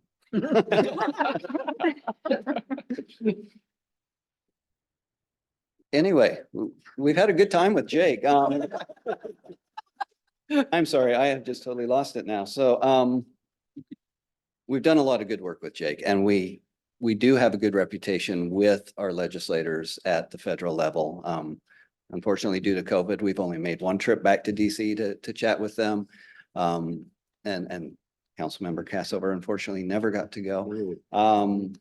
But it's important. There are a lot of transportation bills coming that, we could look to. We have projects on the horizon potentially that could cost dollars that we are just not going to get through the state. We've seen how we've stumbled through our roundabout and trying to get the appropriate amount of funding for that. And there's just not enough at that level. And so just having Jake there helping us try and get the medium size set aside so we can compete better at the federal level, which still hasn't gotten through Congress, but he's always been there, been an advocate for us. He helped us get the project with Shoreline up at the north end of the city for that culvert project with the Army Corps.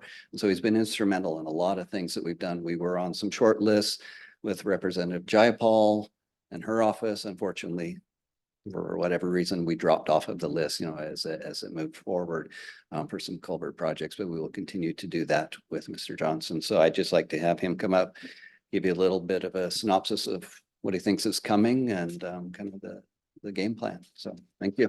Thank you, Mr. Hill. Jake, welcome.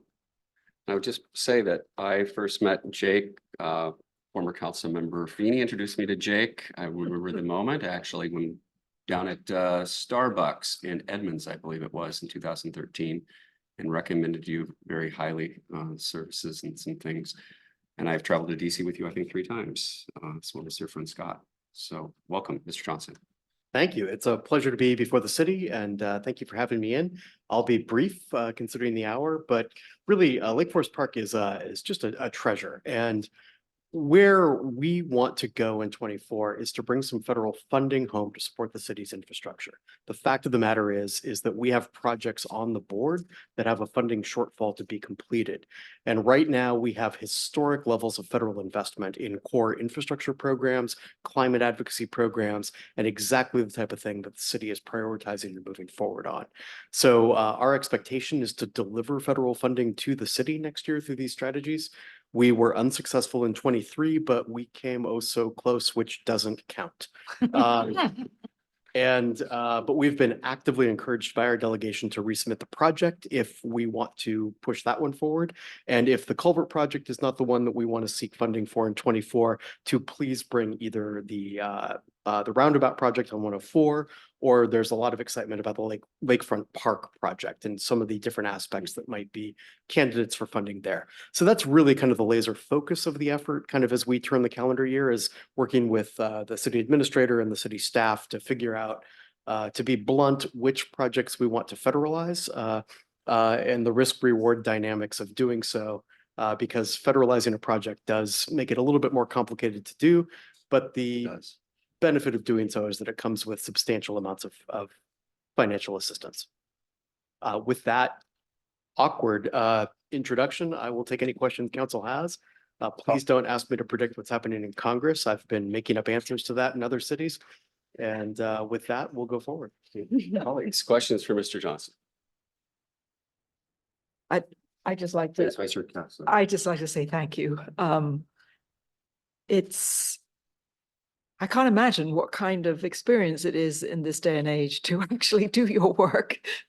Pretty crazy, I would imagine, but we do have a good delegation and they have been working hard to benefit the state. You know, I mean, they're pieces of the state.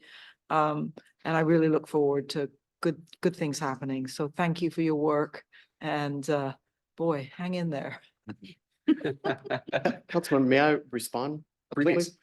I would like to mention our delegation. For those of you all follow elected politics very closely, given your jobs, but our delegation right now is singularly positioned, I think, in the entire country. I don't know that I'd change our delegation for any other state. We have the chair of the Appropriations Committee. We have the chair of the Senate Finance Committee. We have the chair of the House Energy and Commerce Committee. We have top Democrat on the House Transportation Committee, and we have the top Democrat on the House Armed Services Committee. In the Washington State delegation, we have the chair of the Progressive Caucus and the Democrats, the chair of the Moderate Caucus, the New Democrats in the Democratic Caucus, and the chair of the Conservative Democrats. We have all of these in our state delegation of 12 members right now. It's a phenomenally powerful delegation. And we should hold them accountable to bringing things home for the city. There you go. And that was going to be my comment, actually, which is we have a small city. Sometimes people who live in the Puget Sound area don't even know that we exist. You know, sometimes I'm forced to say, yes, we're next to Shoreline, you know. So I appreciate your making us visible and making our infrastructure needs and our relationships with the delegation visible. And that's so important. So I'm strongly in support of you continuing to do this good work for us. And maybe I can come and help in Washington, DC. Thank you. Councilmember Furtani. I want to add to my thanks to all my colleagues for the work that you do on our behalf. And one thing I wanted to comment was appreciate you holding the line on prices too. So thanks for that. True. Councilmember Riddle. Thank you for all you've done for the city thus far. And we're looking forward to next year. I'm just curious if you have seen, because of the influx of larger money and us being a smaller city, partnering being successful with adjacent communities, adjacent municipalities to be more appealing for these federal level funding opportunities? Is that something that's been successful in the past? It's a really insightful question. And of course, it requires a simple answer, and I have a complex one for you. The answer is for most federal programs, the answer is no. Federal programs are set up to have a single kind of fiduciary sponsor for the programs. But one of the ways that you kind of clear the hurdle to get funded is to have an extraordinary level of community support. And community support means other levels of governmental agencies. So for example, on the city's federal funding request last year that went in on the appropriations process, I don't remember off the top of my head, maybe Administrator Phil does, but we had most of our neighbor cities write letters of support for our project and request that that funding come home as well. So I think that that type of integrated approach is why we made the list. So Congresswoman Jayapal did request funding for our project in the Appropriations Committee. She had over 100 requests for support. She was able to put 15 forward. We were one of the 15 that she put forward. Unfortunately, only 9 of those 15 got funded in the final bill, and that's the delta that we fell out of. We have been actively encouraged to resubmit a project, and they're definitely looking to partner with us to make sure that we receive some of the benefits from these programs as well. With regard to grant programs, it's a little bit harder, right? We are trying to activate, kind of make sure that there's tiers of funding that are set aside so that we are competing against other similar cities, other similarly sized communities, and we're doing so on a peer-to-peer competitive basis. We've made some success with that. The RAISE grant program, which is the biggest federal infrastructure program that's out there, when it was created in 2009, up until 2021, there was not a single award given to any community in the state of Washington below 100,000 in population size. And then as part of the infrastructure bill that was passed, we changed the RAISE grant eligibility so that half of all awards went to communities below 200,000 in population size. Now in the state of Washington, that's everybody except for 3 communities. So it's a distinction without a cause, but what it did is it created a tranche of funding. And as a result, you've seen Linwood be funded through this project. You've seen Bothell be funded and Shoreline in the last things. And these are $20 million infrastructure grants for critical priorities within those communities. So we continue to make progress, though it's a dimmer switch, not a light switch. We're turning it in the right direction. But these are now viable strategies for us to look at when we have major types of infrastructure challenges, such as 522 or Town Center in the future or 104. These are now viable grant funding options that we understand and can compete with it. Thank you very much. Appreciate it. I'm not sure I answered your question. Yes, partners are really helpful. I think you made a good distinction, different kinds of partnerships tailored for the different types of funding. And I think that's really important for us to pay attention to. Thank you.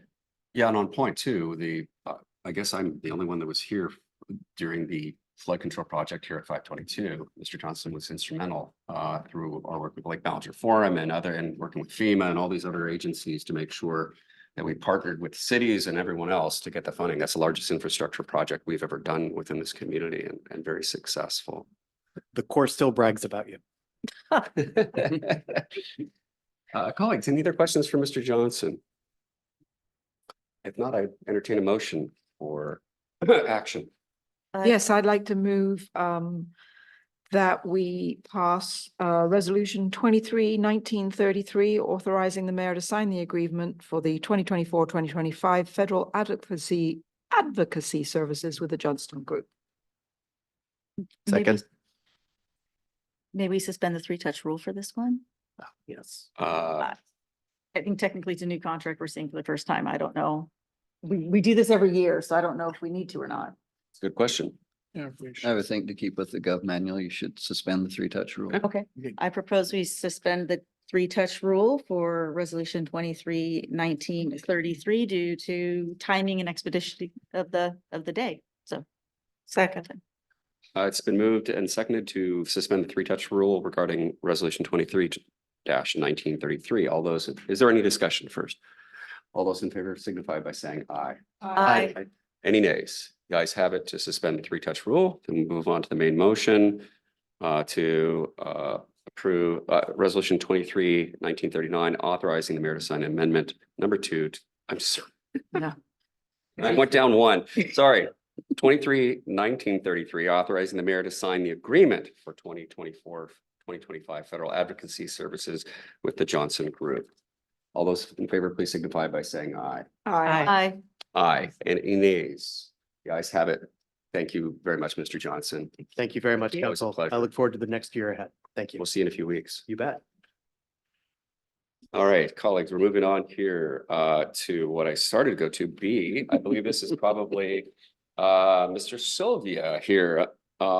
Item B, amended resolution 23-1939, authorizing the mayor to sign amendment number 2 to the professional services contract agreement AG 21-002 Transportation Solutions Incorporated for the design and construction management services for the SR 104 40 and 40th Place Northeast Roundabout. It's a mouthful. Mr. Sylvia, welcome. Thank you and good evening. So yeah, I won't repeat the whole title of that item. You said it, Mayor.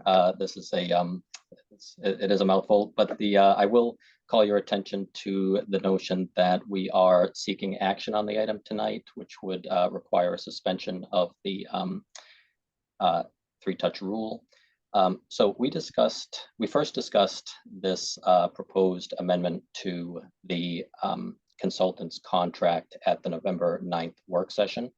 And we delved into I think a great deal of detail at that meeting, myself and the project manager from the consultant firm, Transportation Solutions, Inc. So I'll try to give you the abridged version tonight, and welcome any questions, of course. But so the total cost or proposed cost of the additional services is just over $163,000. I broke it down, that total figure in the cover sheet that I included with this item into 3 major categories of additional cost. So those briefly were additional costs driven by the final design for the relocation of Seattle City Lights facilities, utility poles mainly, and the placement of those facilities where we've determined that they need to go creates needs for additional right-of-way acquisition that weren't anticipated previously. They also, there was a substantial amount of effort to develop that relocation plan in coordination with SCL. So that was about half of the total figure proposed here was contained in that item. The next largest source of additional cost were additional design efforts driven by new design requirements that emanate from 2 ordinances that council enacted this summer for tree canopy preservation and retaining walls in the right of way.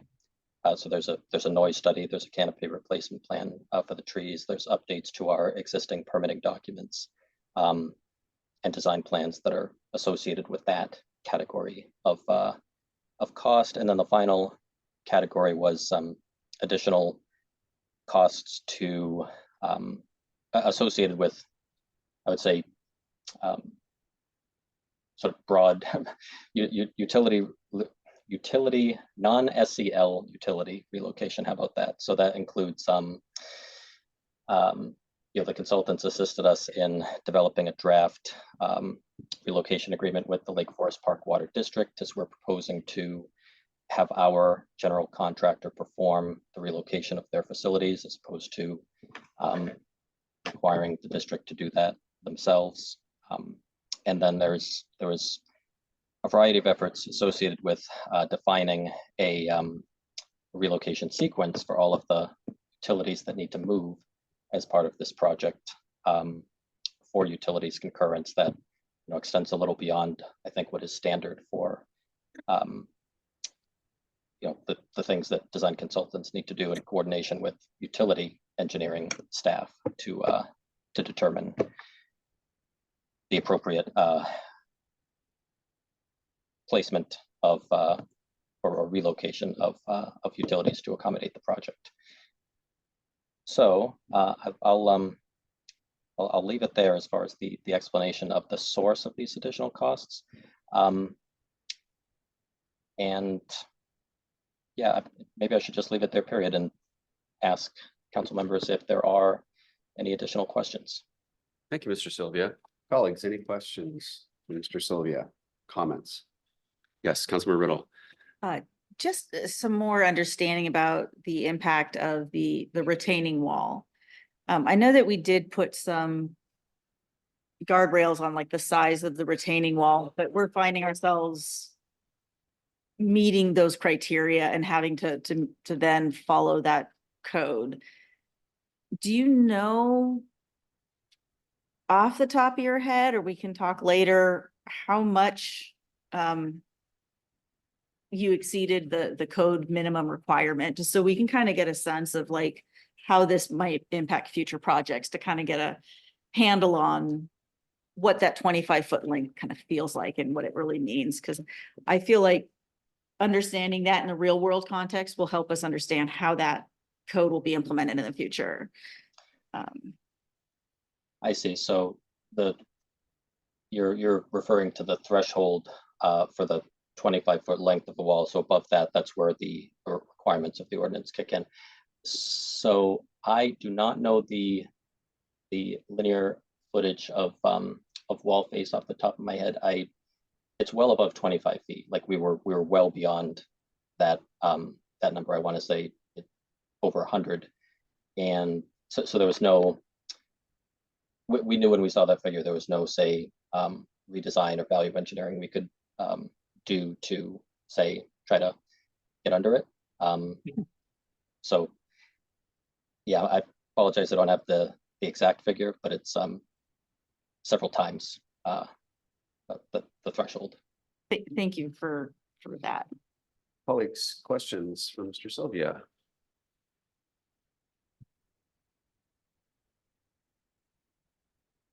Yes, Councilmember for a time. Good. Well, I'd like to move to suspend the three-touch rule on this ordinance. Second.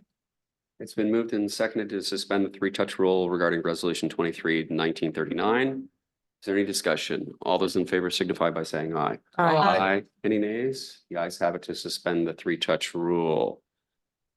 Colleagues, what's your pleasure?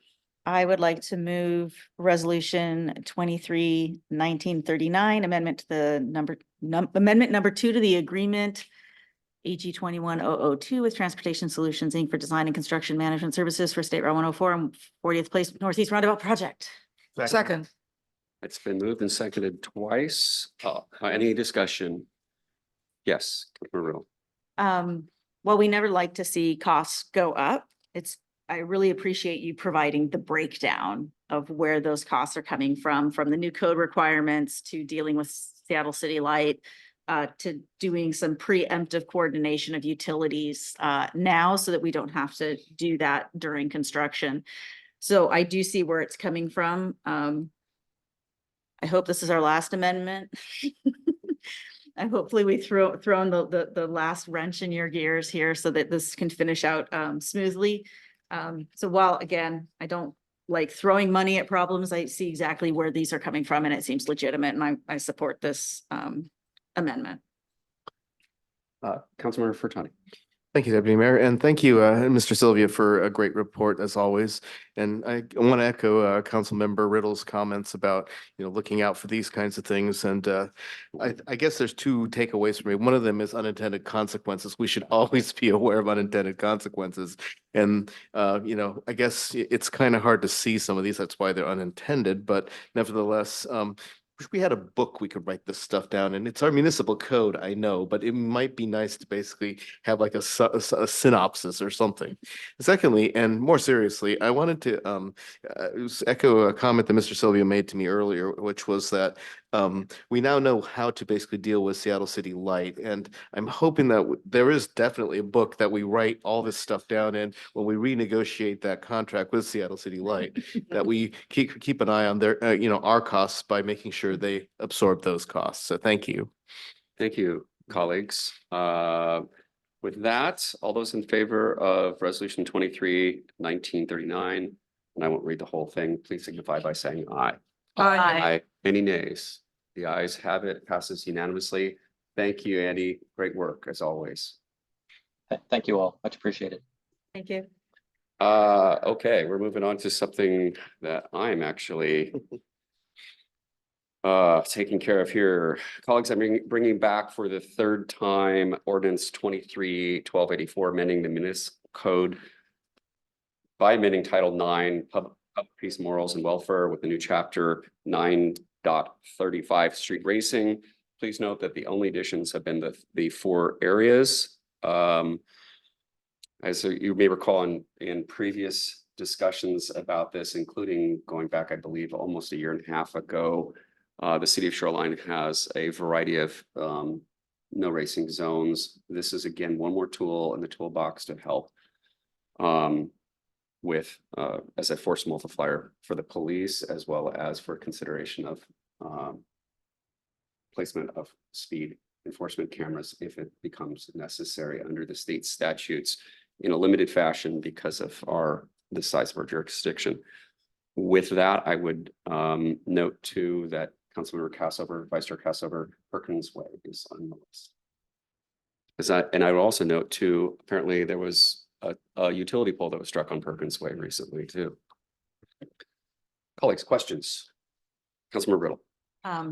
As we're always talking about equity across the community, I'm curious if there is any north of 104 areas that have come to our attention that we may want to consider either now or in the future for this, as we seem to be focusing on the problem areas in the south.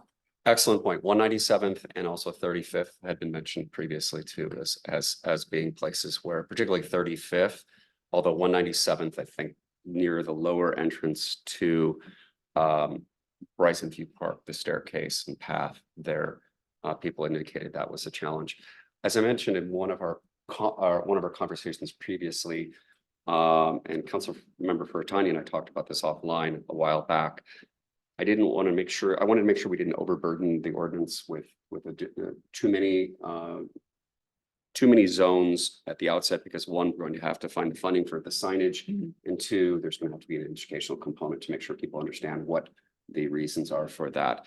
The low-hanging fruit, in my opinion, are the state routes, honestly. However, 178th has been a challenge. I heard from two separate residences this week about 178th. I have heard less about 35th recently, but that may be because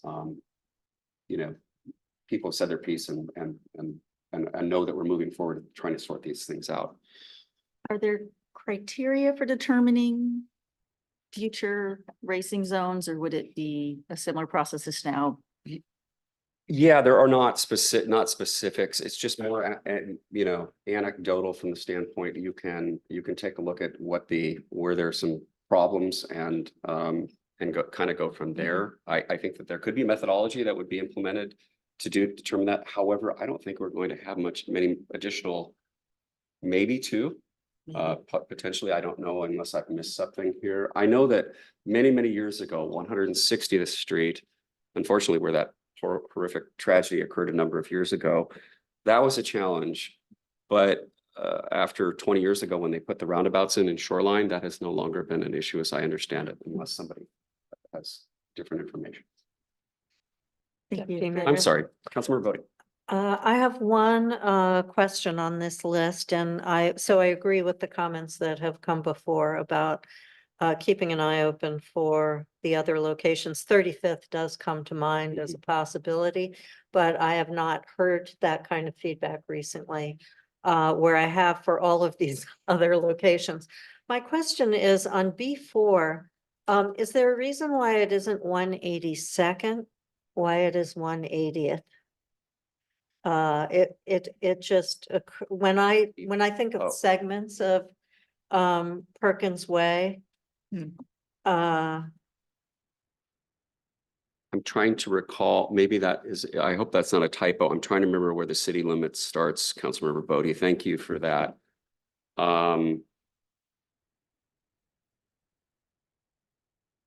one. Having said that, I don't have an objection. I don't want to delay us in this, so it isn't, it's something that we could correct later if we Sure. decided to. I just was trying to visualize the location. I was thinking of 182nd. Thank you, Councilman. Councilmember. I just Little. showed the map and I think what is trying to be said here is because that road has two names. So this is Northeast I'm sorry. Crooked Way Oh, and yes, yes, yes. 180th. It changes. Thank you. Changes. Thank It you. just changes the name. Oh, thank you. It has two- it has I two didn't, names. I didn't, I I had to didn't look pick at the that map up. to verify. My mistake, thank you. Thank you. No comments then. I think Councilmember Furtani. I withdraw my hand. Pardon me? I withdraw my hand. Okay, Mr. Cole. I think I know the answer to this one, but just for clarification, for these 4 streets that are listed, is that the entire length of those streets in the city? Yes. Yes. Yeah, it shows a segment there in terms of. Okay, just making sure, because it's not, especially on like the western border with the shoreline, it's not obvious, like, is 23rd the border with the shoreline? And it kind of depends on what street you're on. Thank you. Fair enough. Yeah, that the intent is the entirety of the street for, to the border in that case. And, Yep. and it's a little nebulous sometimes because half of a street might be within shoreline, half is within our jurisdiction. Makes sense to me. Councilmember Furton. And I want to address Councilmember Riddle's point that she made a very good point about basically how does a area get onto this list? And in A of that same section, it says that the characteristics such as straight, wide, long, and with low traffic volumes during nighttime hours, and it seems to be exclusionary, but I kind of think of these kind of zones as like pornography. We kind of recognize it when we see it. And so I think having some guidance in the ordinance is excellent, but having some latitude to include other zones is, it's hard to legislate. So I think leaving it this way, I'm in support of the motion as written. Thank you, Councilmember. Colleagues, I would love to see this approved for action this evening. We haven't moved it. I will vote.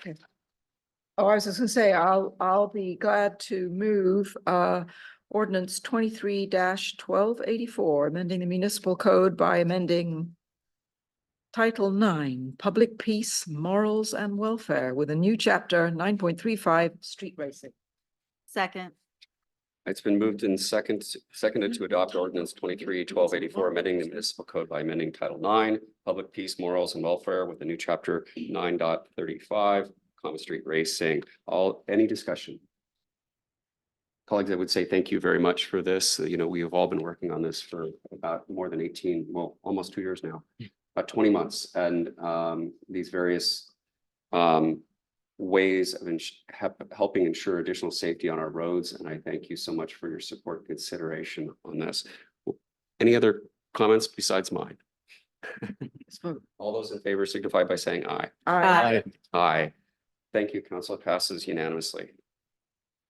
And with that, we're moving on to Councilmember Bodie. Item D, ordinance 1285, adding chapter 12, excuse me, 1024 residential parking zones to the Lake Forest Park Municipal Code. Councilmember Bodie, thank you. Yes, thank you very much. This is a topic that came up during the late summer. And the interest in this process was community generated originally. In other words, those communities, because Sound Transit and the Lakefront Park properties were getting more traction, there was community interest that came to me in particular, but I think to some of you as well, in trying to, and combined with the fact that there is not park and ride parking officially at Town Center. But people in the vicinity of the park and the major bus stops were concerned about the prospect of parking coming forward in those areas and congesting the residences. In order to get ahead of it and respond to community comments, I personally thought it was wise to try to come up with just a permit process. We weren't designating any neighborhoods or locations as having residential permits, but create a permit process. So what I did is go and look at what other small communities had done, including near Wazoo. That was one of the ones that I looked at, that I remember. I forget what other cities I looked at, maybe Port Angeles. Right now, my memory is fuzzy. And I put together a working draft, which came to council. And we had a fairly lengthy discussion at the end of the summer.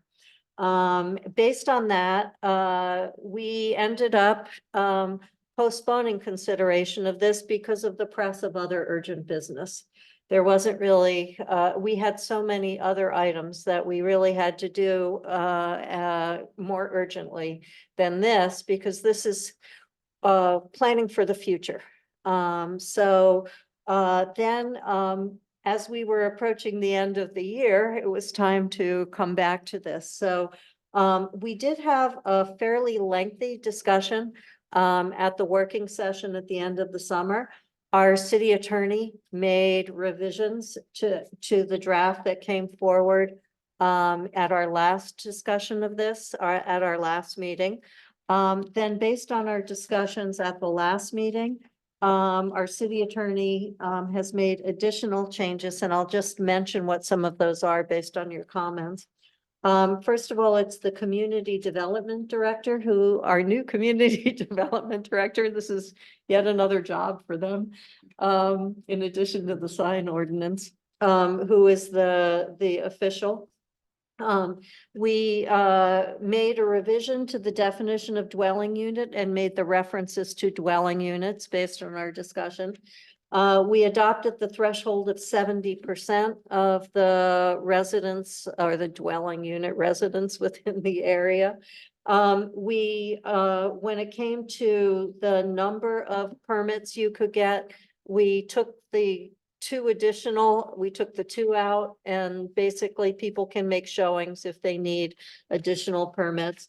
And I believe we addressed the pickup and drop offs, because there was something about just picking up and not dropping off. So we made those changes, and those are in the draft that you see before you. And I would take any questions or comments at this point, but I am proposing that we adopt this tonight.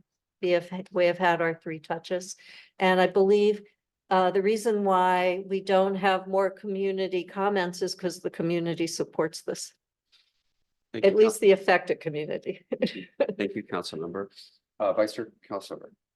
Thank you very much. And thank you very much for all the work that you've done on this, Councilmember Bodie and City Attorney Pratt, because as I read this now, I am really pleased with how clear it is and how cleaned up it kind of is from earlier versions. I think it's going to work well. I foresee certain neighborhoods being very pleased that they have this opportunity. They may not take advantage of it just yet, but certainly it's there for them if the conditions that they fear might occur do in fact occur in terms of neighborhood parking. So I'm ready to approve this tonight, and I really think that you all done a great job. Thank you, Vice Chair Kassover. Councilmember Furtado. Yeah. Thank you, Deputy Mayor. And I also want to express my appreciation for Councilmember Bodie's work on this and addressing all of our concerns that we had brought up in the previous 2 touches. And one of the things that I want to remind the community is that we don't have a parking garage coming until 2044.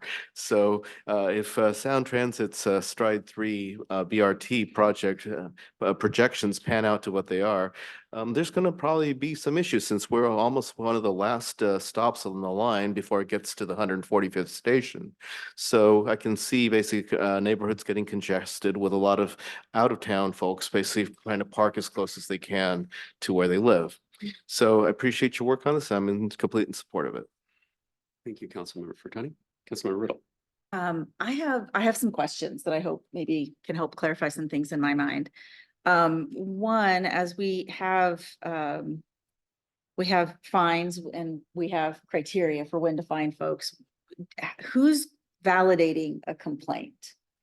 in order to impose a fine. Who would that be? Is that the police department? Is it the community development director? I mean, we're saying that there's criteria. I think once we have a residential parking zone, we would have to decide on that.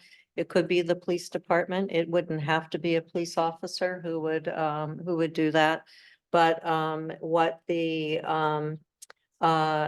normal expectation, as we discussed last time, is that it's kind of like what our planning department does right now. We don't routinely go out and do enforcement. We rely on complaints and then we send someone out. At this point, absent someone else, it would be a police officer. But I don't think that these ever have turned out to be burdensome new responsibilities in the cities that have implemented this, because once you have the system up and running and you have one round, you would have, according to this, you would have warning signs first, and the first process would be to have warning signs. Once you have the first round of fines, it tends to be self-enforcing. You really end up only, when I talk to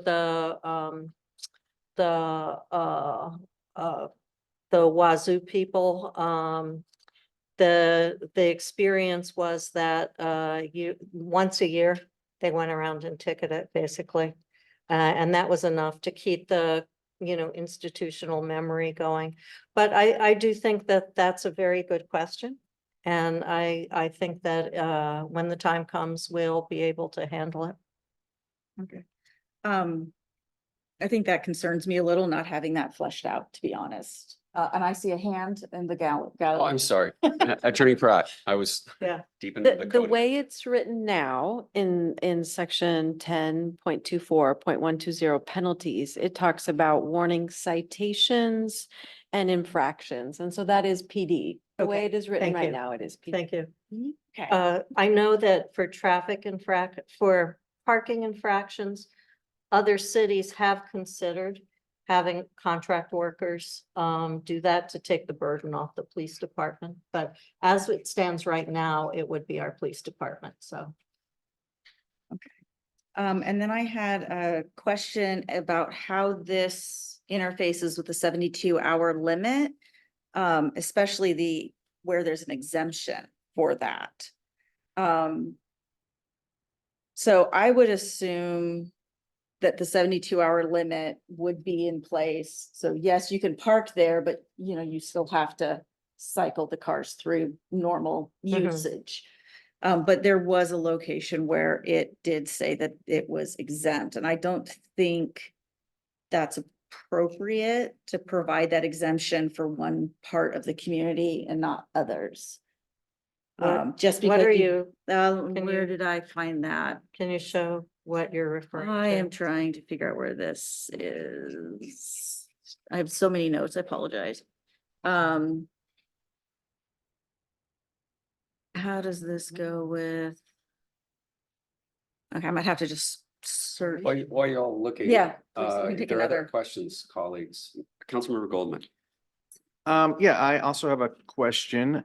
So in 102420 B1, it says one of the things that an applicant needs to show is that there's limited on-street parking.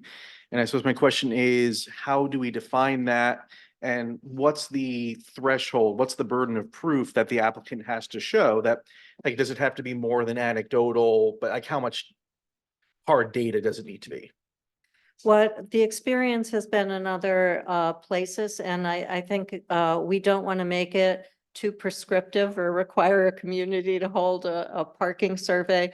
But basically what people have done is take photographs of the parking and with dates and times and provide some information like that. In this day and age, that's pretty easy to do, and that's generally what's been used. It isn't like you don't have to pay for a residential parking survey. And the burden is not that great, in part because you have to still have 70% of the folks in the neighborhood kind of concurring that this is worth the need to get a permit. right? So, so there's two sides of it, I would say. But in the experience that I had looked at, people had taken just photographs of parking at different times of day and presented that information. And then I have another question, if I may. Please. So this would be classified as a ministerial decision by the Community Development Director.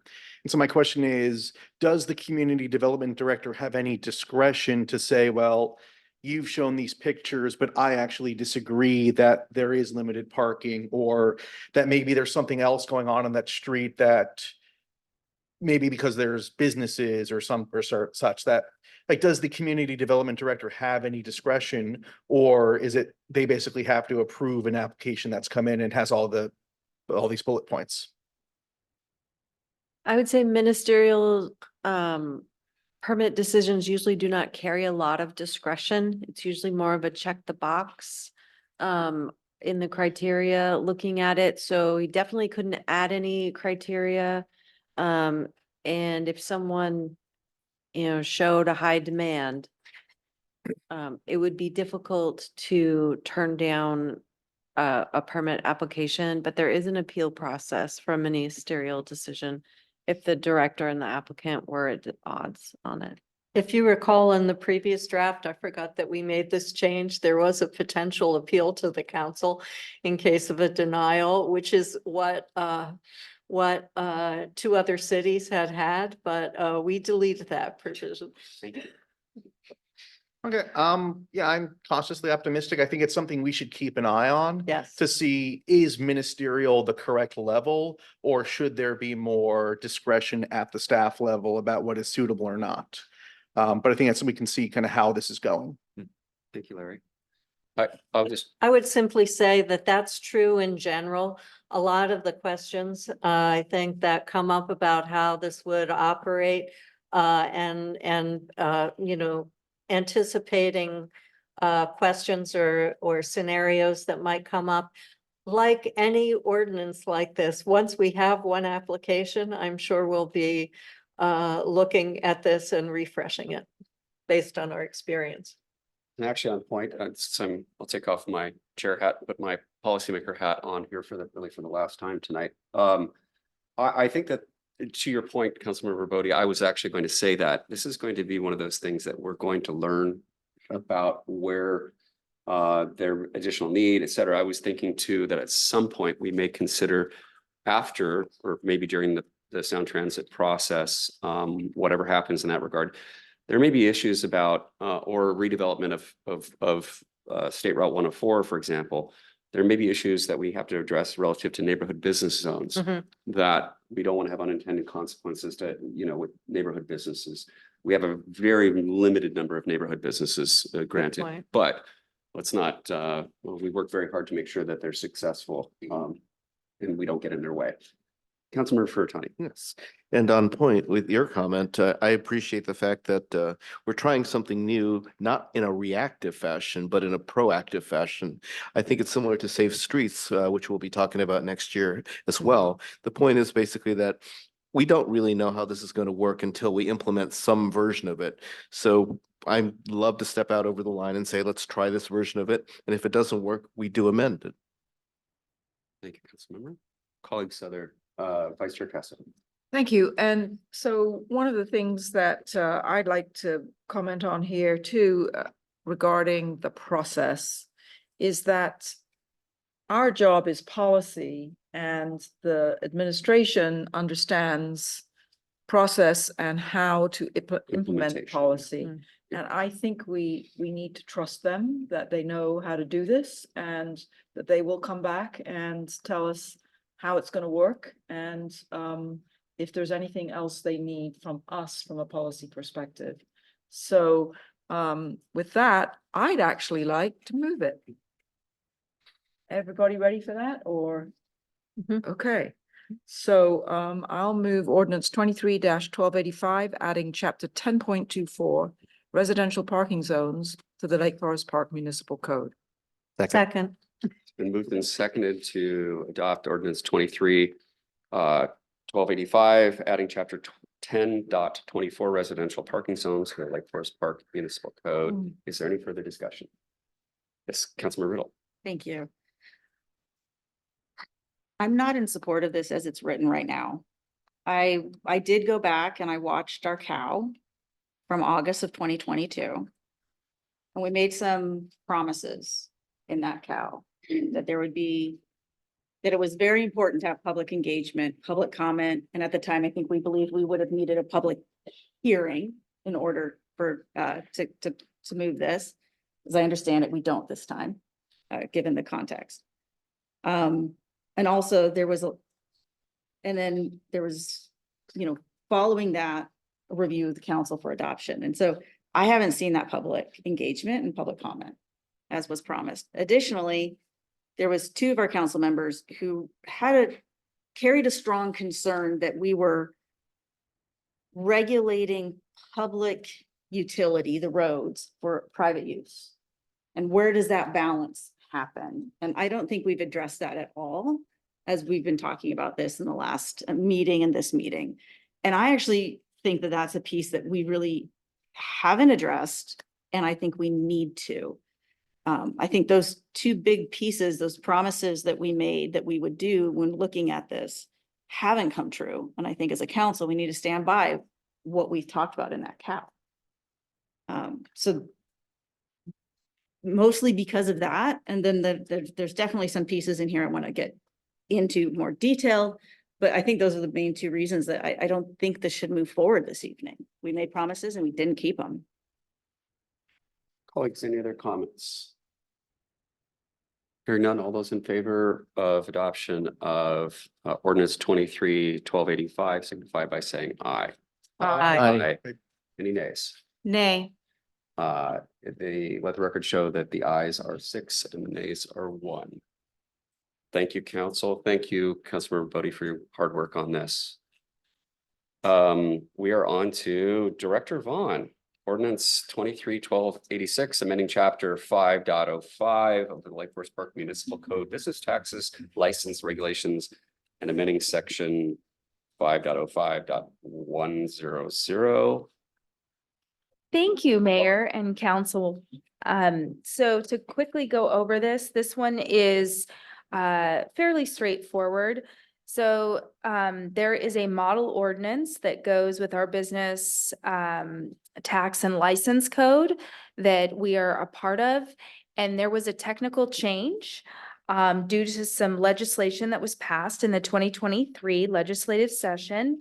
And so we're just trying to stay in compliance with that code and those changes that occurred. That model code just recently was published with the revised changes at the end of, I think it was November. So I'm bringing this forward to you as quickly as I could have. It wasn't held, and that's being stated because tonight I'm basically asking to waive the 3-touch rule and adopt it to stay in compliance in order to have this adopted before December 31st of this year. And it has to do, I guess I didn't really go over that. It has to do with newspapers, which doesn't really affect the city of Lake Forest Park. It has to do with newspapers that provides tax relief for newspaper publishers and provides printing and publishing income that should be allocated to the city where the business is directed or managed. That's not something that's within the city of Lake Forest Park. And so it's more of a technical staying in compliance with the code. I realized I did not go over that piece. Are there any questions that I or City Attorney Pratt can answer for you? Colleagues, questions for Director Vaughn? Oh, yes, Councilmember Furton. Thank you, Deputy Mayor, and thank you, Director Vaughn, for bringing it to our attention. I think I would have missed this. This is effectively extending the expiration date of an already existing part of the model code, correct? It's extending and revising, correct? Yes, extending and revising. There were other revisions made by the legislature, and this is trying to incorporate those other revisions as well. But as far as you know, the revisions don't have any effect on any of the businesses in this city? That is correct. Thank you, Councilmember. Colleagues, any other questions? Comment. Please. Well, thank you. And possibly it makes sense for me to actually move it. So, and then comment on it. Suspend three-touch. But first we have to suspend the three-touch rule. So can I ask my colleagues to entertain a motion to suspend the three-touch rule for this particular item?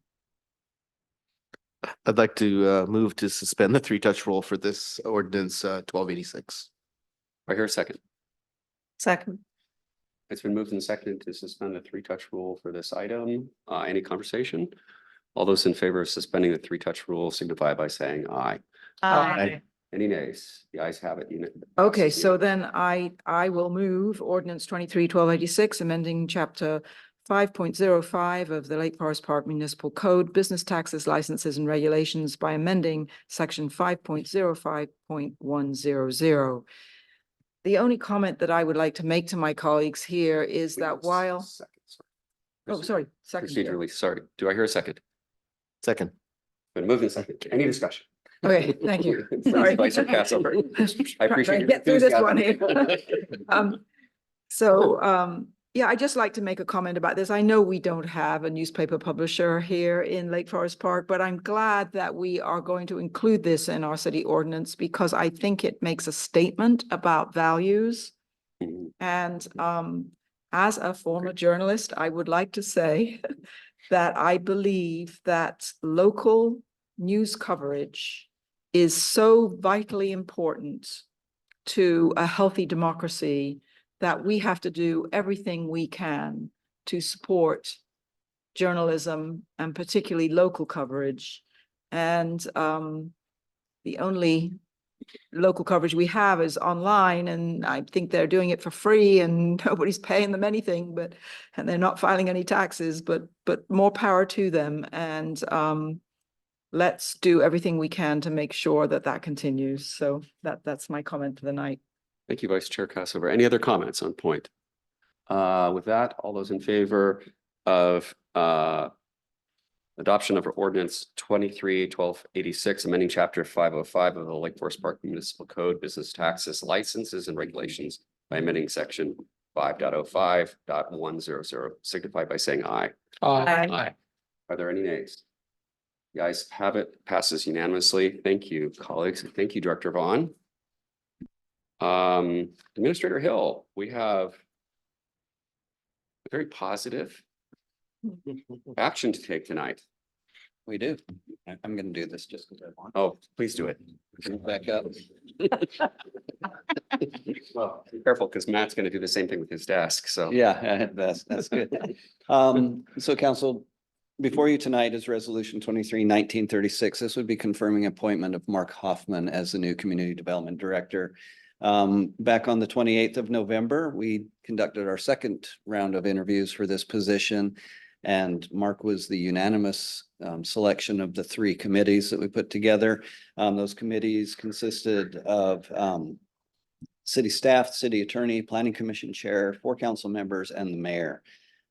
Mark is currently employed at the city of Newcastle as their community development director. He has over 27 years of experience doing comp plans, experience on regional committees for code updates. And so he comes with a plethora of knowledge. Section 2.08130 of the municipal code requires that the council confirm the mayor's selection to appoint to the position. So that is what is before you tonight, and I can answer any colleagues, questions that you may question have. for Mr. Hill.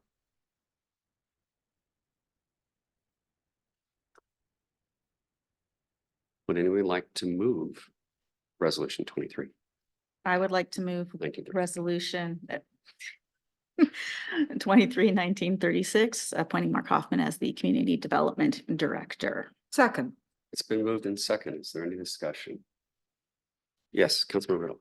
I had an opportunity to be on the interview committees, and I think this is a wonderful opportunity for our community. I really do look forward to having a community development director, not only having an individual filling that role, but also the new role that director provides and how it's going to be a little bit different than what we've been used to as a planning director. It's going to be bringing a couple of departments together, really making things work smoother in our community, in our city, and also just thinking about things differently, thinking community first and not simply just details of the code and implementation of the code. So I want to say that this is going to be a great year next year, and Mark's going to have to hit the ground running. So, and thank you to the staff for going through the process, long and very detailed process of interviewing, vetting, and negotiating and getting this done. So thank you all. Councilmember Fertani.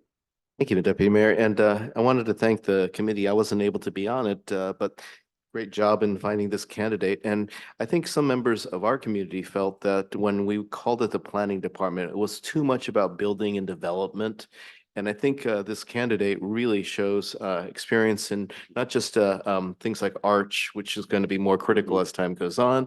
It's about middle housing, but also on the environment, where he served on several committees, it seems like, on things like floodplains and management. And so I think we got a great candidate here. Thank you, Councilmember. Councilmember Goldman. Yeah, I was also on the search committee and I was very impressed, both in terms of his experience and qualifications, also in terms of his culture, how you would fit into the culture of Lake Forest Park. One of the things he mentioned was that the fact that we call it a community development director was what drew him to the position, that it's broader than just calling it a planning director. So I think that's been a very positive change. Just a point of order, do we have to waive the 3-touch rule on this? Not I for don't believe so. appointments, I don't believe. Thank you. Good question. But yeah, I'm strongly supportive. Thank you, Mr. Goldman. I'll just throw in my comment. First of all, I want to thank Administrator Hill for proposing this change and the administration for making it happen. This is changing the roles and responsibilities, really, to Mr. Furtani's point, really reflect the values of this community. I was very impressed with Mr. Hofman. I too am really excited about his joining the team, and I think many thanks to the staff for and Shannon, our HR person, who was fantastic, and I really think Mr. Hofman is going to do an outstanding job in this community. So many thanks to staff and Mr. Hill. With that, all those in favor of approving Resolution 23-1936, appointing Mark Hofman as a Community Development Director, please say aye. Aye. Aye. Forgot the last part. Are there any nays?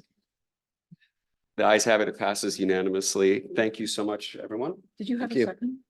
We had a second, didn't we? I second. Yeah. Sorry, there you go. We'll work that in there. Thank you, Administrator I think Hill. we should all say yay. Not just I.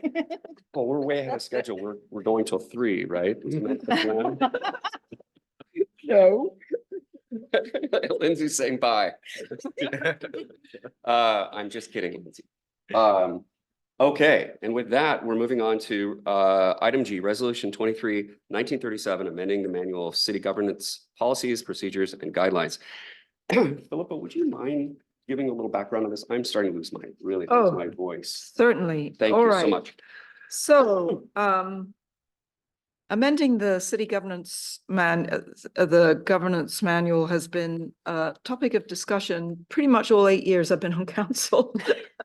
So, several of us have worked on it over time, and in recent weeks, we have pulled all of those comments together and have cleaned it up. But unfortunately, the number of track changes that had been going on over the years caused our city clerk rather more work than we had ever anticipated. And for that, I want to thank him, because it took him and his staff, I think, pretty much a full day to clean it up. But I think you have before you the culmination of a lot of discussion of more than one city council, to be honest with you. I mean, there's been a couple of personnel changes over time. I think it's a much cleaner document than it was. I think it incorporates a few missing kind of links that were not there before. And overall, it may not be completely perfect, but I think it's in much better shape. And I would recommend that the council adopt it tonight so that when the new council is seated in January, they actually have what they need to be able to move forward. And they have the opportunity always to continue to revise it and improve it as time goes on. So happy to take any questions about any pieces of it that you have questions about, but I hope that what you'll find when you read it is that all of the comments you have made over the last number of meetings that we've discussed this are incorporated. Just a point of clarification, I do not believe there's been anything that was introduced that was not reflected by this or asked for by this body in previous. That's right. meetings. We did not, those of us who worked on this in recent weeks did not add anything, except that we did add the issue of public comment because of the distressing experience we had a few weeks ago. So that would be the only new thing that was added since the last time this body discussed the document. Thank you, Vice Chair Kassover. Councilmember Bodie. I also want to speak in support of this because the revision of the governance manual was underway and had been discussed by the time I first was elected to council. And so I know these conversations started, I believe, in January or February. I was privy to some of the follow-up conversations. And I actually think the work that's been done by this council has really moved things even to a better place and reflects our current practice and good practice. So I feel very good about this. As always, new councils can revise as needed, but I feel strongly in support of these revisions, and I think it's really helpful to get them done and put a bow on it. Thank you. Did you? Councilmember. I do, I didn't, the copy I have doesn't have all the track changes, just the new bit for the public comment. And I guess I'm struggling to be able to prove this as I don't actually see what's changed. Do you know what I mean? I don't know. It's just saying, I usually, we get things that have track changes, so we know the changes, especially on a document this large. So I guess I thought I was approving just the public comment tonight. I guess that's the piece that I wasn't aware of. Because that's the only bit that's track changes. I'm not sure about my version here. Let me look. I think it was clear that it was a clean copy because of the multitude of track changes. So I reread the whole thing with that in mind. I somewhere that point was clarified. Yeah, I think actually to on point, I think that my colleagues that were part of the process on this down in the forest room will say that Microsoft Word was completely crushed by the amount of track changes in this, and we spent over an hour trying to sort out the vagaries of that, and finally had to kind of just move very, very slowly through the document. Yeah, I think I guess I think that once you have a completed document, I thought you could just do a comparison between the two documents and it highlights the differences. You can. On point, please. it was literally nested sets of corrections. But we have a complete document here. Right. With no track changes. Right. Except for that one tiny part, and we have the original document. But that's And I guess- oh, sorry, go on. And I guess it would have been great if there had been And I couldn't agree with you more about that, but this is literally the work of Mr. McLean and his staff over the course of at least an afternoon, as the mayor, deputy mayor alluded to, maybe the whole day, just trying to get out of that set of nested stuff. And so in some sense, it was almost impossible to actually preserve, do what you literally said, which is, take this and minus off the stuff that it was before. Word has a function that you compare two documents and it just gives you the differences. And so I just, when we rush things through, this is the problem. Well, I hardly call 8 years rushing through. And as we've I stated. think you know what I mean. Nothing is in this document that was not discussed and agreed to in our discussion. There were multiple comments. We paid attention to all of them and we got everything in. So I'm not disagreeing with the content.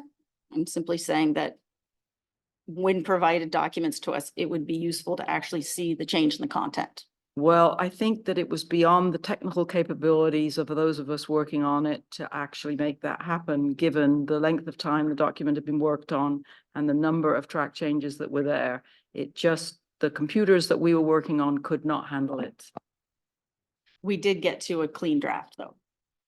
And we have the original governance document, and I can't imagine that it would be had. Could I stick to it into Point, yeah, Point of order. thank you. I was Please. gonna do that. I think that this question has been already raised and answered, and I would like to move, what do you call it? Call Call the Call the question. question. a question. Yeah. Let's see, has it been moved and seconded already? No. No, but you need to address the call, the point of order. A request for, You called the you need to question. address the point of order, which is the question has been asked and answered, and that I would like to call the question. Thank you, Mr. Lebo. So I forget the correct procedural word that I'm supposed to use here. Sustained? I can't remember to call the question. The sustained. Mhm. Okay, let's just go with it. We'll go with that. And Councilmember Riddle, to your point, and I would say this is incredibly challenging. And also the other thing is it's been out there for since last, in the packet. So I think there's some timing here. That question. I would entertain a motion to adopt. Okay, I'm going to move it, please.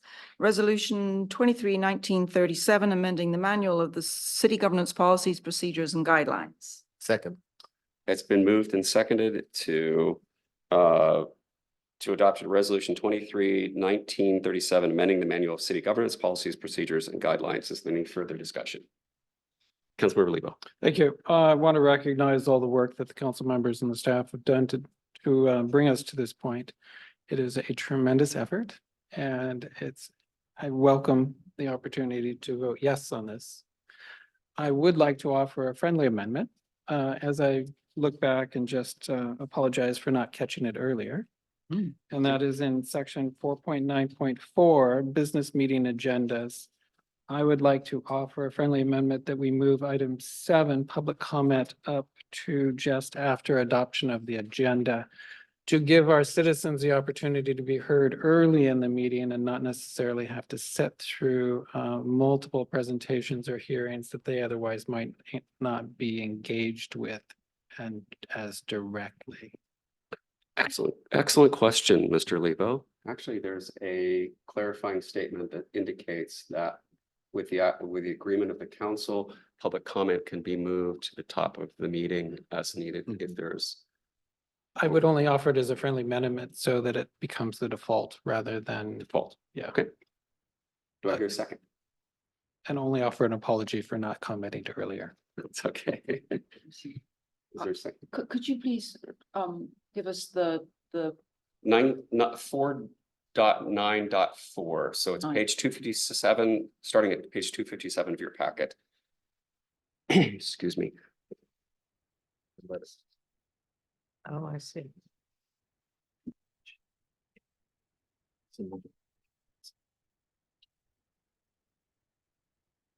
So the friendly amendment is to move the public comment item number 7 to item number 3, if I'm not correct, after pledge of allegiance. No, item number 5.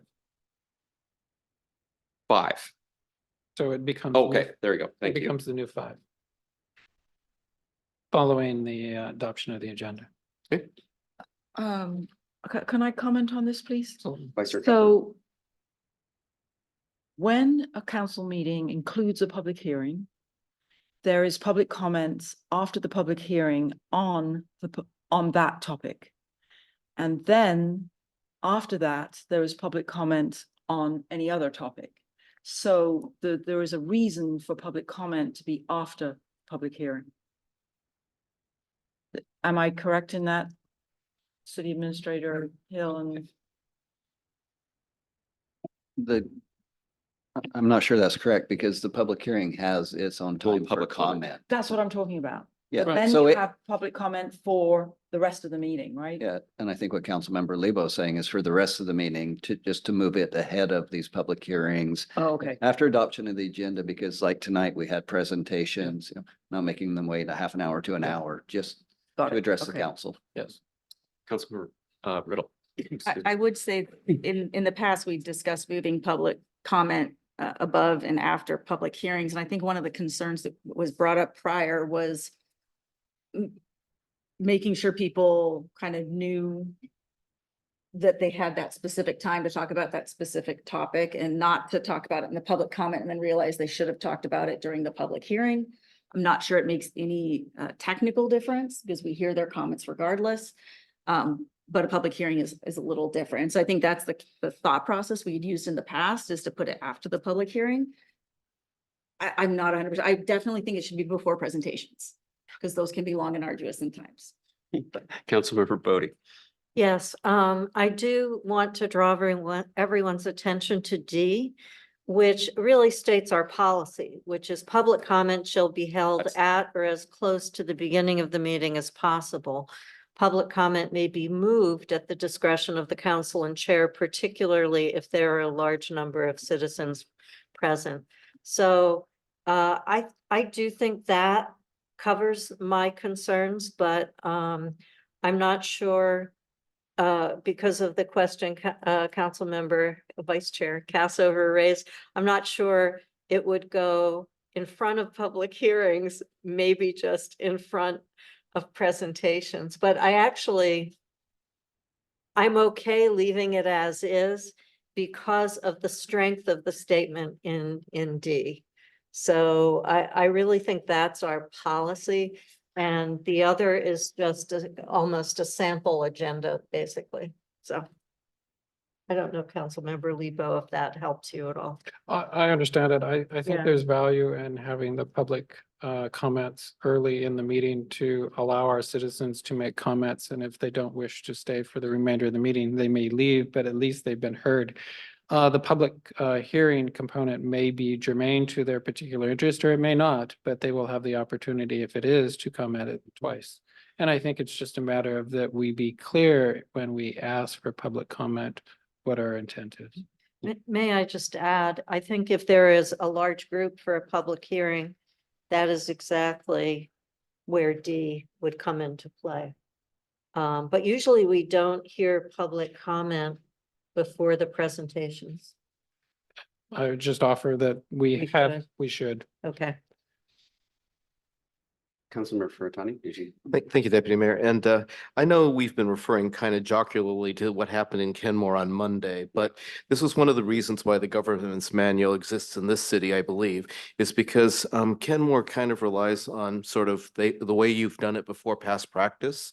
And as a result, Monday's meeting, the first comments on the public hearing didn't start until about 10:30 because they had to get a lot of business done before that. I love the flexibility that D, as Councilmember Bodie was referring to, gives to the chair of the meeting to move things as necessary. So I'm thinking with that much flexibility, I'm okay with the order in which these items are presented. Colleagues, other thoughts? Mr. Lebo, please. I feel strongly enough about this that I will offer to amend the agenda.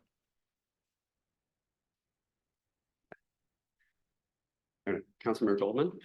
Yeah, I would say I'm agnostic about whether public comment should be before or after public hearings, but I do think it should be before presentations because sometimes we might have 30 to 60 minutes of presentations.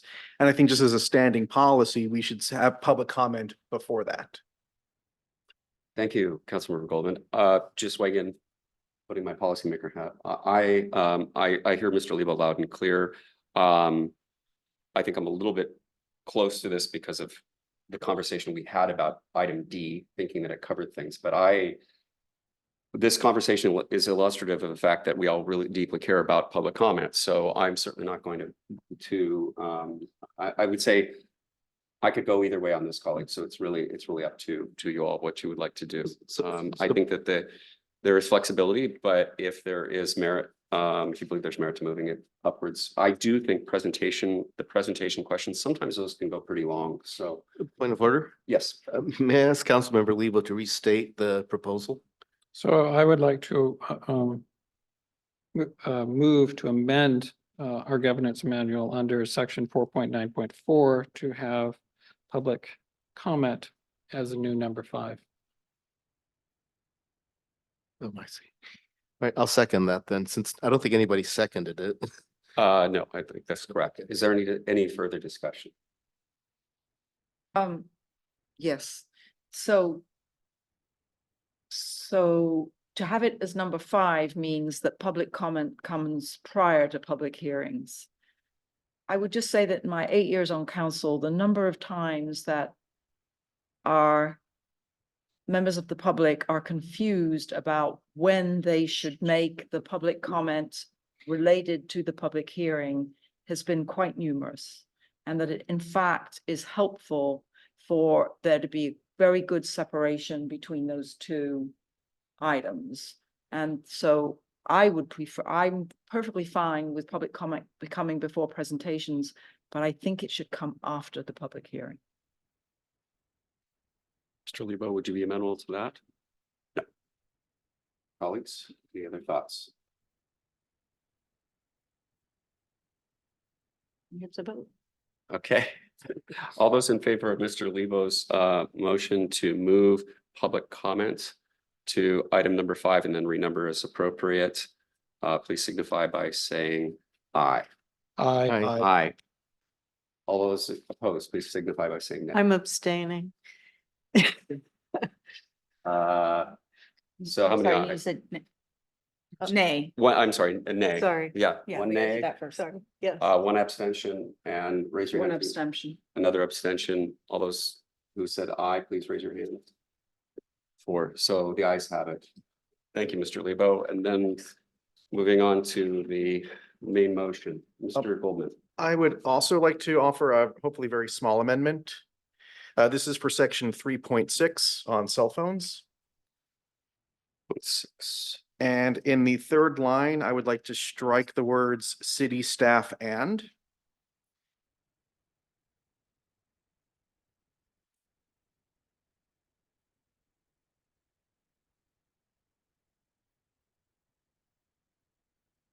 Do I hear a second? I'll second. Second. Yeah, thank you, Mr. Lebo. It's been moved and seconded to strike under sections 3.6, 3.6 cell phones in the third line, city staff and, so it would be elected, the final sentence would, I'm sorry, the final phrase would be elected officials shall refrain from using cell phones, including texting during public meetings. Any comments, questions? I'll just speak to it. I think this was a request that staff had, that if they find it helpful, that if there's a technical discussion going on, they can be deliberating amongst themselves to provide us with the most comprehensive information. It seem unreasonable to me. Any Well- other discussion? Has his proposal been seconded? Yes. Yes, Mr. Lebo. All those in favor of Mr. Goldman's amendment of removing city staff and the word city staff and from section 3.6, please say aye. Aye. All those opposed signify by saying nay. The ayes have it, passes unanimously. Thank you, Mr. Goldman. Any further amendments? Okay, let's move on to the main motion. Resolution 23-1937, amending the manual of city governance policies, procedures, and guidelines as amended. Is there any further discussion? With the 2 amendments included. All those in favor of adoption of the governance manual? Did we get a second? No. I think we did have a second for Originally? discussion. Okay, Yeah. okay. Resolution 23-1937, please say aye. Aye. Aye. Any nays? The ayes have it. Extension. You're saying, thank you. That let the record show that there are 6 ayes and 1 abstention. Thank you, colleagues. This is 5th iteration of this. Mr. Feeney was one of the original authors of the document. Almost 10 years ago, I think. Thank you, everyone. All right, we're moving on to this is actually another very positive one, council discussion and action. Item A, extending the terms of Planning Commission Chair Maddy Larson, Planning Commission Vice Chair Lois Lee. Councilmember Bodie, do you want to speak to this or do you like? Yes, the planning commission is in the process of considering changes to our comprehensive plan. And we have a need for continuity going forward on that. We're in the middle of the comprehensive planning process. So 2 of our planning commission members require to stay involved, to require having their terms extended. Commissioner Larson needs to have her term extended in part because she's termed out.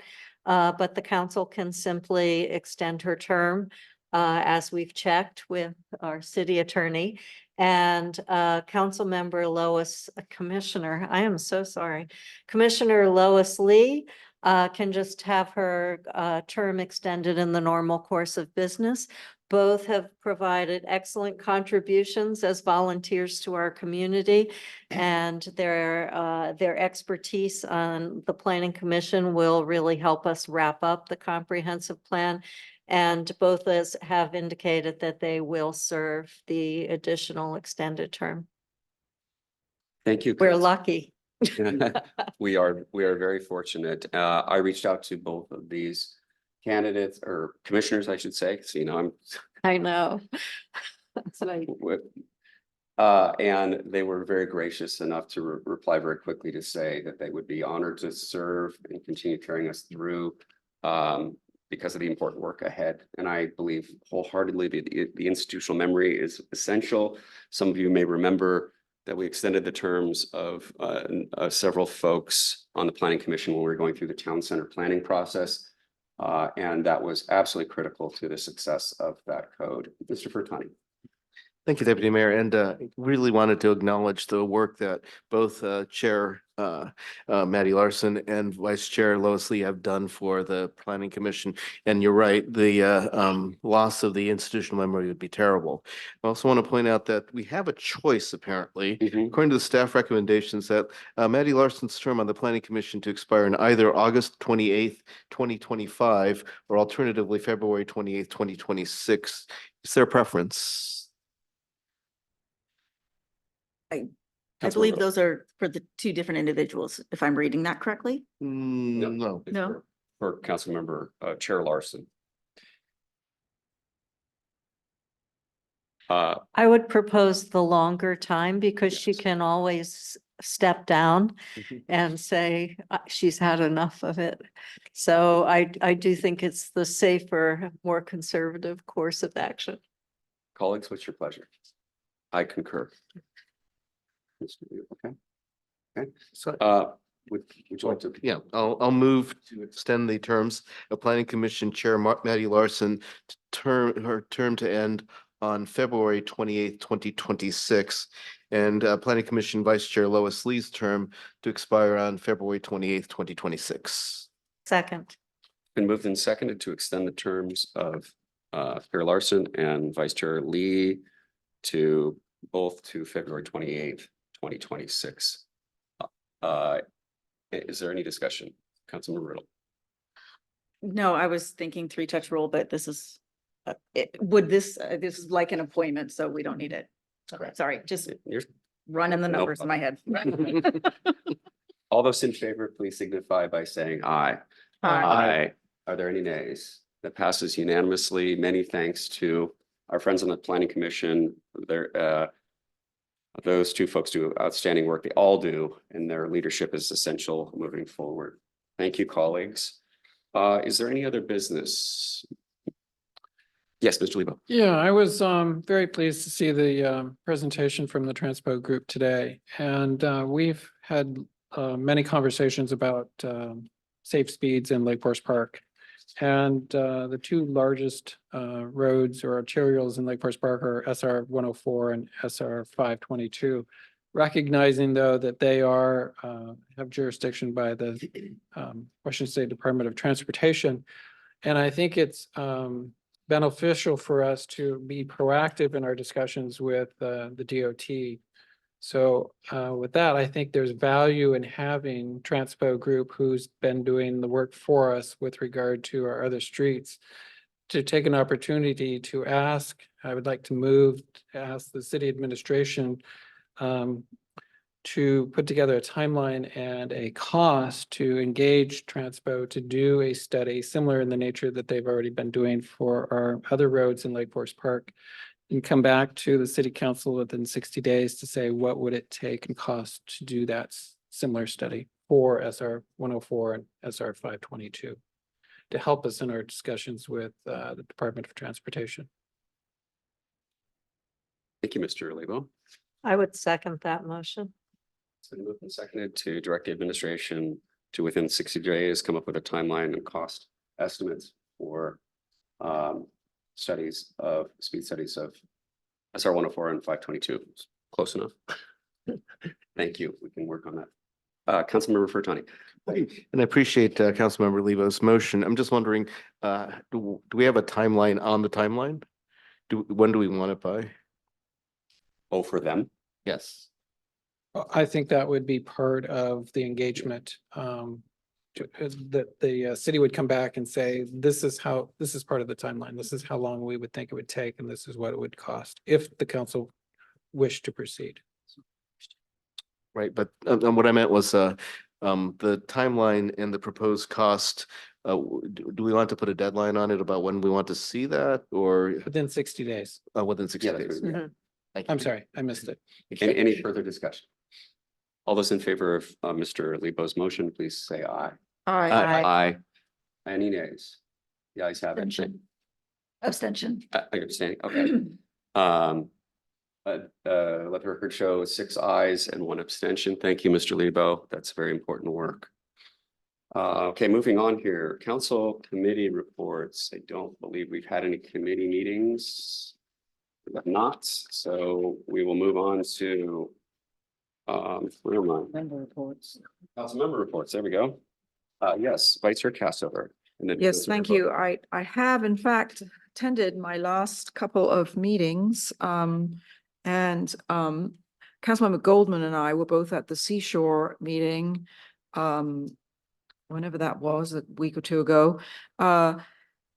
We heard a very interesting presentation from the Washington State Department of Transportation. Their 2024 Highway System Plan, which is a 20-year document. And so what they explained to us was how they are going to structure their work over the next 20 years with an assumption that there will be no new funding. That the effects of this could be to close bridges and highways. So they did public outreach. They analyzed different scenarios.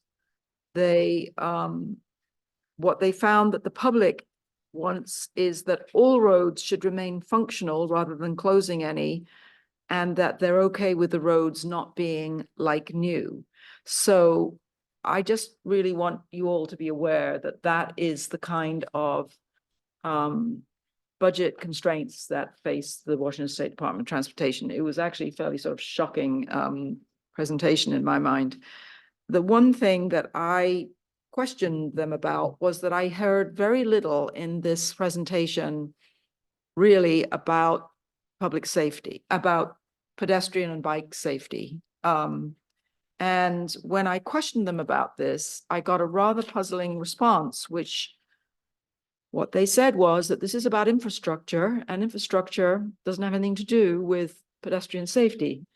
I found that rather shocking, and I challenged them and said that it's actually the design of roads that encourages speed, and speed is what kills. So there wasn't much of a response to that, but I I sensed that my colleagues in the room were on my side on that one.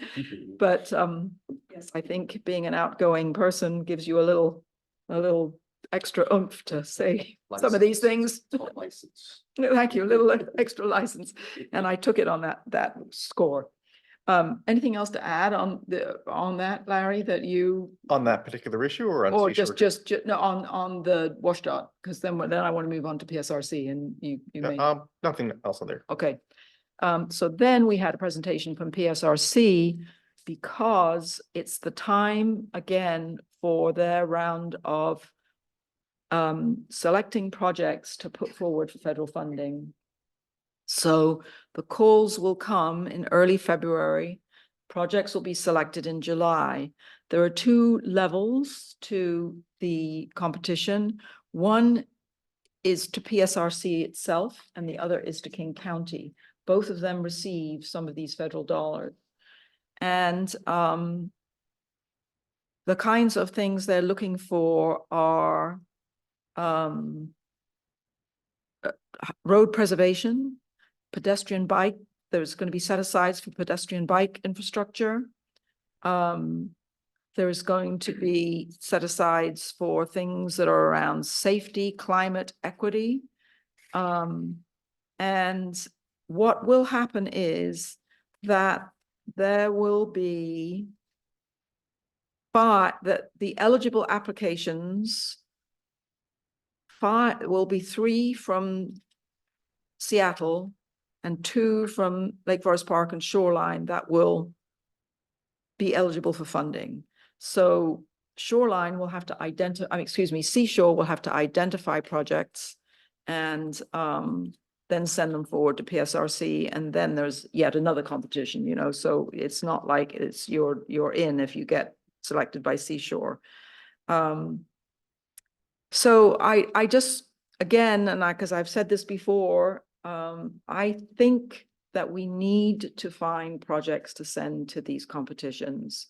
I know it's a burden on staff, but we've not been doing it, and I think we've been missing the money out on the money. So it's up to you all to see what you might be able to help with, to identify some things that are pretty close to being ready to go and get them before Seashore and then on to either the county or the PSRC competitions. Anything to add? Yes, actually. So we spoke with city staff, Administrator Hill and Public Works Director Perigo, and they expressed some initial interest in the Burke-Gilman connector, that could be the sort of project that we could be applying for federal money. Well, I mean, we'll see if that continues to move forward, but and also for the last couple of years, the Shoreline and Lake Forest Park haven't used their allotment of 2. So basically, we've been wasting this capacity to automatically send these projects to the full PSRC consideration. I think we have sent things through the King County section of the competition, but not the PSRC section, which has, I think, a little more money. On point, if I may, to Mr. Goldman's comment about the Burke-Gilman Trail connector. I guess it was last night, we were at Shoreline City Hall. I made a comment to one of our friends there that a connector is of both of our interests, Shoreline as well as Lake Forest Park, because of the connection between the interurban trail. We have 2 of those that go down through Lake Forest Park, and being able to safely navigate across 522 is critical to both of our communities and actually to the region, in my opinion, because it's broad access to a variety of different things. So thank you both for that information. I think it's very important. And I should just say one last thing. There's a real focus here with these competitions on the whole idea of business centers and corridors that lead to them. So I actually asked the question, how does Lake Forest Park fit into this kind of vision or philosophy that they have about where this money should go? And they really encouraged us to think about the fact that the transit corridors that go through our city are in fact important to the business centers, you know, elsewhere, that people are moving through our city to get from where they live to where they work. And as we all know. And so the roundabout was something that they encouraged us to think about, and also non-motorized, so that would be the Burt Gilman connector. So. All right, the other thing, and I'll just quickly tell you, is that I did go to my last meeting of the Metropolitan Solid Waste Advisory Committee, which was joint with the Solid Waste Advisory Committee, so I got to hit 2 in 1 there. Couple of items of interest. First of all, as you may know, we're lucky here in the state of Washington because we actually can recycle our glass and it really gets used. There's a big glass recycler down in Sodo, and the work that they do then feeds the wine and beer bottling plants, and that's a wonderful thing because a lot of states you can't recycle glass because they have nothing to do with it. But unfortunately, the company that's doing it has filed for bankruptcy. And so the county is going to watch that very closely and hopes to help, keep them in business, because it would be a real loss if that were to go away. So I just want you all to watch that. The other thing is that 25 cities have now signed the RePlus pledge. So that's moving along nicely. There's 12 to go to get all the ones they wanted. Let me see. I think there's not too much else to say except that in this very short session of the legislature, they're going to try again with a few of the pieces of legislation that we care about. The WRAP Act, which is all about packaging. The organics is still the whole issue of how we get more of the organics out of the landfill and properly used in compost. That's still in process. And they really hoping to get the right to repair bill across the finish line, which would be devices, wheelchairs, tractors, and appliances. And so it's broadened a little bit than it was, and that would be in good compliance with bills that are passing in other states. So we really hope that will get through. And so my final word on that one is somebody needs to replace me on this audit. So. Thank you, Vice Chair Kassover. Colleagues, Mr. Lebo. I just want to go back a moment to the funding or grants. Are those intended to be shovel ready, or are there opportunities for monies for studies? They didn't get into quite that level of detail, and I know that I've asked that question before, John, and honest truth is I don't remember. We can find out, Mr. Lebo. Thank you for the question. That is always a perennial concern. Colleagues, any other council member reports? Councilmember Bodie. The Planning Commission met on Tuesday night, and we are chugging along on a very aggressive schedule with our planning commissioners and our consultant. And thank you to City Administrator Hill for helping us manage without our community development director in place. Phil has been attending all of those meetings, so and it's been fun, right? Anyway, this past week, the presentations and the materials are available for you to look at because things are moving fast. So feel free to look at the agenda materials for the Planning Commission meeting, but what are the requirements for DEI, diversity, equity, and inclusion in the new comprehensive plan? There was a start of a discussion on what our land use goals are and how we might need to modify them based on the different policy guidance that we're getting from the state and the county. And then last but not least, there's an almost complete community profile that will be an appendix to the comprehensive plan. So it's the Lake Forest Park community profile. So it's kind of interesting. Can see how they've mined all the existing information on the economics, the population, and so forth of our community. So I commend you to take a look if you have a free half hour and look at those materials. Thank you, Councilmember. Second, I attended the Sound Cities caucus meeting because Deputy Mayor French was at the NUSA meeting, so we divided up the attendance. The chairs for the North Caucus are Mason Thompson from Bothell, Mayor of Bothell, and Mary Lou Pauley from Issaquah. Mary Lou is a continued board, what do you call it, committee member, caucus member, whatever you call it. Then there was a round robin to talk about the issues that all the cities think are their big issues for 2024. It was really interesting. So public safety was like number one. It was, except for small cities like Duval, it was on everybody's list. It was a combination of actual public safety and officer retention and hiring. And it was interesting because I think it may have been Tukwila. They're looking at public safety impact fees for new developments as something, because they said there's an impact. And we're not getting any public safety revenues associated with that. Now, I don't think we have any impact fees, but and I know they're controversial, but I thought that was interesting. The second issue, of course, is housing. There's so many elements of that. Every city is kind of different, but the affordable housing issue and home ownership versus rentals.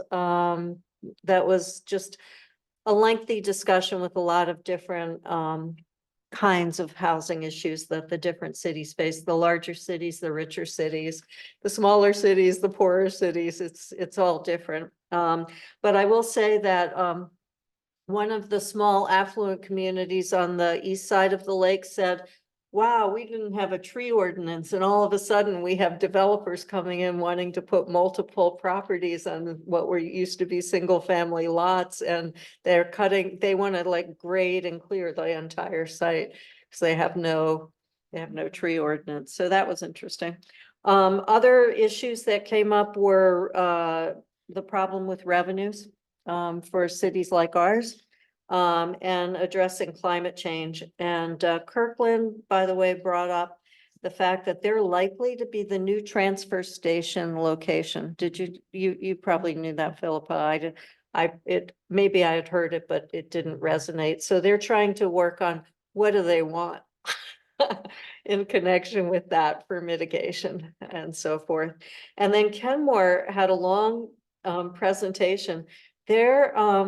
They're looking at the possibility of a bond issue for the gravel company area. And with that bond issue, it sounded like they would do the cleanup of the site because they've had a lot of developers kind of not follow through. And, you know, if you've lived around here, there's like every 10 years a new proposal and then it dies. And then it would be a multi-purpose site, including a park, housing, businesses, right? So that seemed ambitious. They mentioned the public hearing that they had. They are developing proposals for 18 culverts. So I just thought of that because of the competition element. They're starting to try to have a better focus on their streams as part of their city agenda. And they have 150 unit development coming in that will be affordable housing, including 2 and 3 bedroom units for families and 20 condos, so you could have affordable home ownership. So that kind of seemed ambitious to me. And where in Kenwood?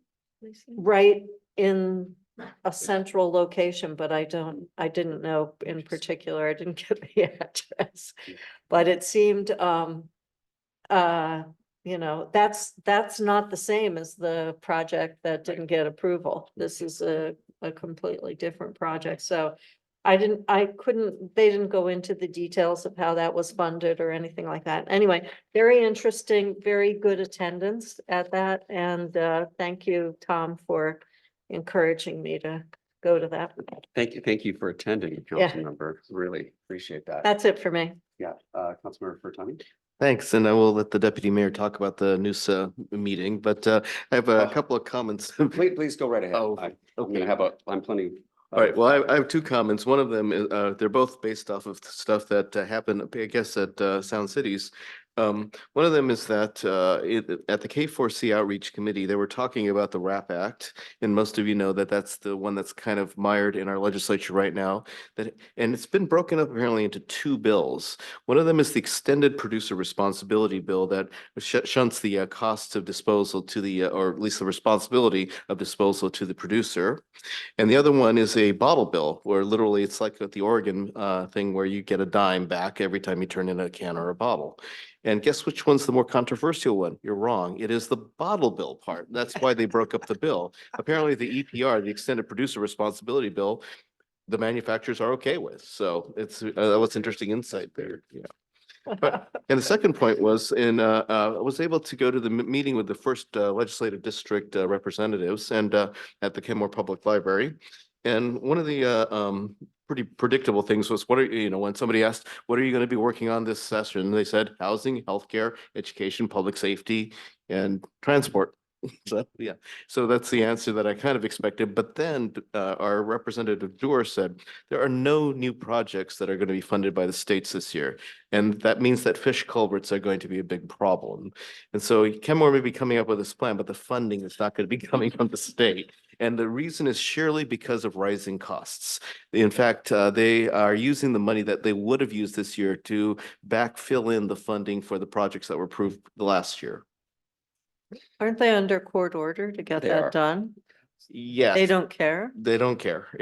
Wow. Or at least there's going to be some kind of a confrontation That'll about be that. interesting. Yeah. I have a follow-up to yours in a minute. Well, and go ahead and do NUSA yourself too. Oh, the NUSA program was wonderful, celebrating community partners, very well attended at Shoreline City Hall. It was our friend Brooke from the Racer program emceed, and Celia Solo was in attendance as well. There were a lot of people there, including the mayor of Shoreline, mayor of Kenmore, Councilmember Kassover, Councilmember Furtani. It was and Mr. Hill was there. It was a really special celebration of some really extraordinarily generous, kind human beings that help other folks. And one of the things that was that I thought a lot about last night after that was the fact that human services providers within in this sector make about 30% less than in the private sector. And that is something that is really, I think is not right. It needs to be corrected by our society. And we've got to figure out a way to do much better by those people, because they are very generous, caring people. And it really was quite a special ceremony and very fun. I apologize, I had to leave a few minutes early to get to the SCA pick. But it was really interesting. On point, if I can Yeah, add that please. there was also in attendance Councilmember-elect Oh, I'm sorry. Saunders. Okay. Yes. Yeah, and in fact, three of our city's residents, Sally Yamasaki, Donna Hockey, and Michael Troyer, were honored for their work on community land trusts, and that was a really nice recognition. Yes, thank you very much, Mr. Furtani. And I'll just segue. Go ahead, please, Mr. Well, I'll try to be rapid fire. So first, lightning round. Seashore, I volunteered to be co-chair along with Councilmember Ethan Povey in Shoreline. Excellent. Tree board met. The bulk of the meeting was dealing with the tree inventory report. The board members had a lot of feedback, questions, areas where they want the report tightened up a bit. And so the consultant is working on that, and hopefully we'll have that next month. Third, I had applied to join the PSRC Transportation Policy Board. That was rejected. It turns out it was a bit of a foregone conclusion, because it turns out both of the open seats that didn't have incumbents were in the southern half of the region. And so in hindsight, I didn't really have a shot. And fourth, Councilmember Riddle and I met with Chief Harden, Director Perigo, and someone from Transpo Group to talk about the Healthy Streets proposal. We were thinking kind of like re-envisioning how we can implement it and how we can help support the calming group. So I think the thinking is maybe at the February COW, we're gonna come with some ideas and a resolution for the council to discuss.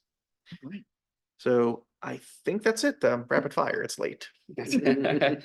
I'll try to be. Can I just, Yeah. if you please. want to close out? Nope. Okay. Go ahead. I wasn't able to make the North King County Coalition on Homelessness today. I apologize for that, so I don't have a report out. But last week at the Healthier Here board meeting, I was elected board chair. So president, I guess technically that's what they have to call it by state law now. So board president, so that's for the year 2024. So Congratulations. anyways, Congrats. yes, thank you. Yeah. So again, that's the nonprofit that's doing the Medicaid transformation, and this next funding tranche of funding for the next 5 years is to build a statewide community information exchange between providers, so providers can easily communicate referrals and keep track of each other, but also to layer onto that a community hub that is patient based, so a patient can call in and get a care coordinator who has access to that CIE, so that care coordinator can then talk to every patient or every provider that patient has and really create hopefully a singular location for that patient to get a full accounting of their health.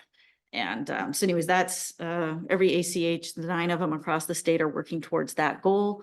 The CIE that was built by Healthier Here appears at this time to be kind of the backbone that the other ACHs will continue to just invest in, and we will just spread that across the state, and it has to be integrated in every single different hospital, backbone. And so lots of technical details there that I don't know, but that's the big goal. So at the end of these 5 years, Wow. hopefully you'll be able to call up somebody and they'll have all your patient information, and you'll have one place to know where all your specialists and your primary care together. And so anyways, big goals, lofty goals. So that's where we'll be. So next year, we're president, and hopefully I can get something accomplished. Congratulations. in that Great. first year. Great work. Thank you. Okay, I will do it just really quickly. I'll close with the fun part. Vice Chair Kassover and I, as well as Mr. Hill, attended the meeting with our legislative delegation. Was that yesterday? Mhm. Seems like a month ago, doesn't it? No, really. Yes, it was a very positive discussion. Many of the things that Mr. Furtani mentioned about the meeting was echoed in that conversation. And we are going to continue to ensure that we work with them very closely and helping them understand better what our needs are within the community. They listen very deeply and ask some great questions. And I know to Mr. Furtani's point, there are going to be no new projects, or was it Mr. Goldman? I'm sorry, no new projects coming up. And so we are going to have to work really hard to get some things into the pipeline, figuring out how to make that happen in very short order. Very positive discussion with our legislative delegation, talking about housing, talking about, we did talk about the glass deposit bill, the bottle bill as well. Representative Dewar is a big fan of it because she grew up with it in New York. Let's see, then last night, the SCA pick, which was, seems like that was a long time ago as well. Lots of people have either retired or no longer going to be in public service. There's a considerable number of changes. The board appointments that occurred at the caucus meeting were announced at that time as well. There was a variety of other things. And I won't bore you with all the details. If you need any more information about what happened at the pick last night, it was a lot of perfunctory things. But one of the things that was important that came out of it is, to a city, almost, I think every city was opposed to new proposals by the King County, the executive's office for approval of another property tax, which would be 11 cents per 100,000 evaluation for climate actions. And the challenge is not that people are opposed to the climate action types of things. It's just that it seems like, and this is over $1 billion, expressing from their constituents voter fatigue, tax fatigue relative to too many things coming from the county right now, and we're all trying to play catch up at the local level. So I think it's important to recognize that. The other thing was, there was changes in leadership. We struggled again. We barely had a quorum last night at the SCA at the PIC, and so I'm looking forward to finding out what needs to happen to maybe with some new appointees to that committee. Maybe we'll get some reinvigoration there, but I've been usually it was attended by a large number of people. The numbers have been dropping precipitously over this year, and it's concerning. So because it's a very valuable organization, and our dear friend Deanna Dawson departed for the AWC, so that's I have an additional kind of institutional memory loss there. The last thing I wanted to mention is Councilmember Furtani and incoming Councilmember Saunders and I were at the Miyawaki Forest Planning on a sunny, it was very sunny, wasn't it? It was beautiful. I think we got a half inch of rain in the space of a very short period of time on 300 people in literally mid calf deep mud. It was really fun and pretty extraordinary, the outpouring of support. About 300 people. I think they expected about 100, and about 300 people showed up. It was in the Seattle Times. It was in a bunch of other publications. My little one was there, as well as my better half. We planted 5 plants, and I got to plant a blue spruce that my daughter Malia named Bruce the Spruce. So we get to watch Bruce the Spruce grow, and many thanks to our local resident Sally Yamasaki and some other folks that were instrumental in making that happen. It was It's really so exciting. Yeah. I wasn't able to be there, but I think it's really exciting. And if, you know, depending on how it works, it's a model project for other small Business. sites, Yeah. and especially when we see it's kind of part of the antidote to the just build density. Yeah. It was quite extraordinary, and I would say on the last note on this was the tribes. They gave some words and a song, taught us a song, and by the end of the song, I think I would bet that at least 3/4 of the people were teared up. It was quite moving, and myself included. It was really extraordinary, and to your point, Councilor Buddy, it really is an amazing model. With that, we're going to move on to Administrator's Report. Mr. Hill, anything you want to highlight? Just wish you all happy holidays, and we'll miss you, Councilmember Kassover. And welcome to our new council members. Thank you. Thank you, Mr. Hill. Yes, Councilor Buddy. Could I say in the city administrator's report, I always appreciate the information, and I did note that so far this year we had 90 heat pumps installed and 12 solar installations. So I didn't know if you saw that, Councilmember Furtani. I thought you would have been be interested in that, but I thought that was good news. You know, it's not a lot, but it's a start. So anyway, thanks for that. Thank you. And just 2 last things. One, I just wanted to say, it has been my pleasure and honor to serve with my friend and colleague Phillipa here. She is an extraordinary policymaker, and you will be sincerely missed. Thank you. And I know that I won't say I will miss our conversations, because I know they will continue. And I will look forward to them very much. And it has been my pleasure to work with you as deputy mayor. It's been an honor. You folks are so dedicated and hardworking, and bring just a wealth of talents to this group, and so civil. And I thank you for that, because it's something that we don't see in a lot of other communities. Before I get all sentimental here, I would like to hand the gavel over to my colleague Phillipa to close the meeting. Oh, I've done this before.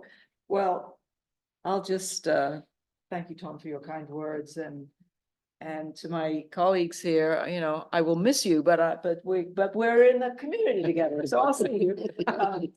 I'll miss knowing everything, you know, I mean, that is one of the fantastic things, and I'll just speak to my the successors here who are here tonight, but just getting the depth of understanding and knowledge that you do when you serve here is really quite amazing. And I really appreciate it. And I appreciate all the relationships I've built with staff, with my fellow council members, with the police department, with all of you. So I'm not far away, I'll be around. But thank you very much for all of your kindness and your support while I've been on the council. And, you know, we survived COVID together, for heaven's sakes. Woo, that was something. And the other thing that I'd like to add to something you said, Tom, about meeting with our delegation, the first time we met with them, I felt kind of like a suspicion. You know, it was kind of like they looked at us like we were some sort of alien beings here in Lake Forest Park that they didn't really understand. But I think that that's changed. I feel like they are much more accepting and understanding of us now. And I look forward to you all building that relationship over time, because it's very important. We had such a good relationship with our previous delegation, and I think we're on the way to a good one with this, and it makes a difference to the city. So good luck, everybody. Have a wonderful holiday season, and I'll be seeing you around town. And we are adjourned.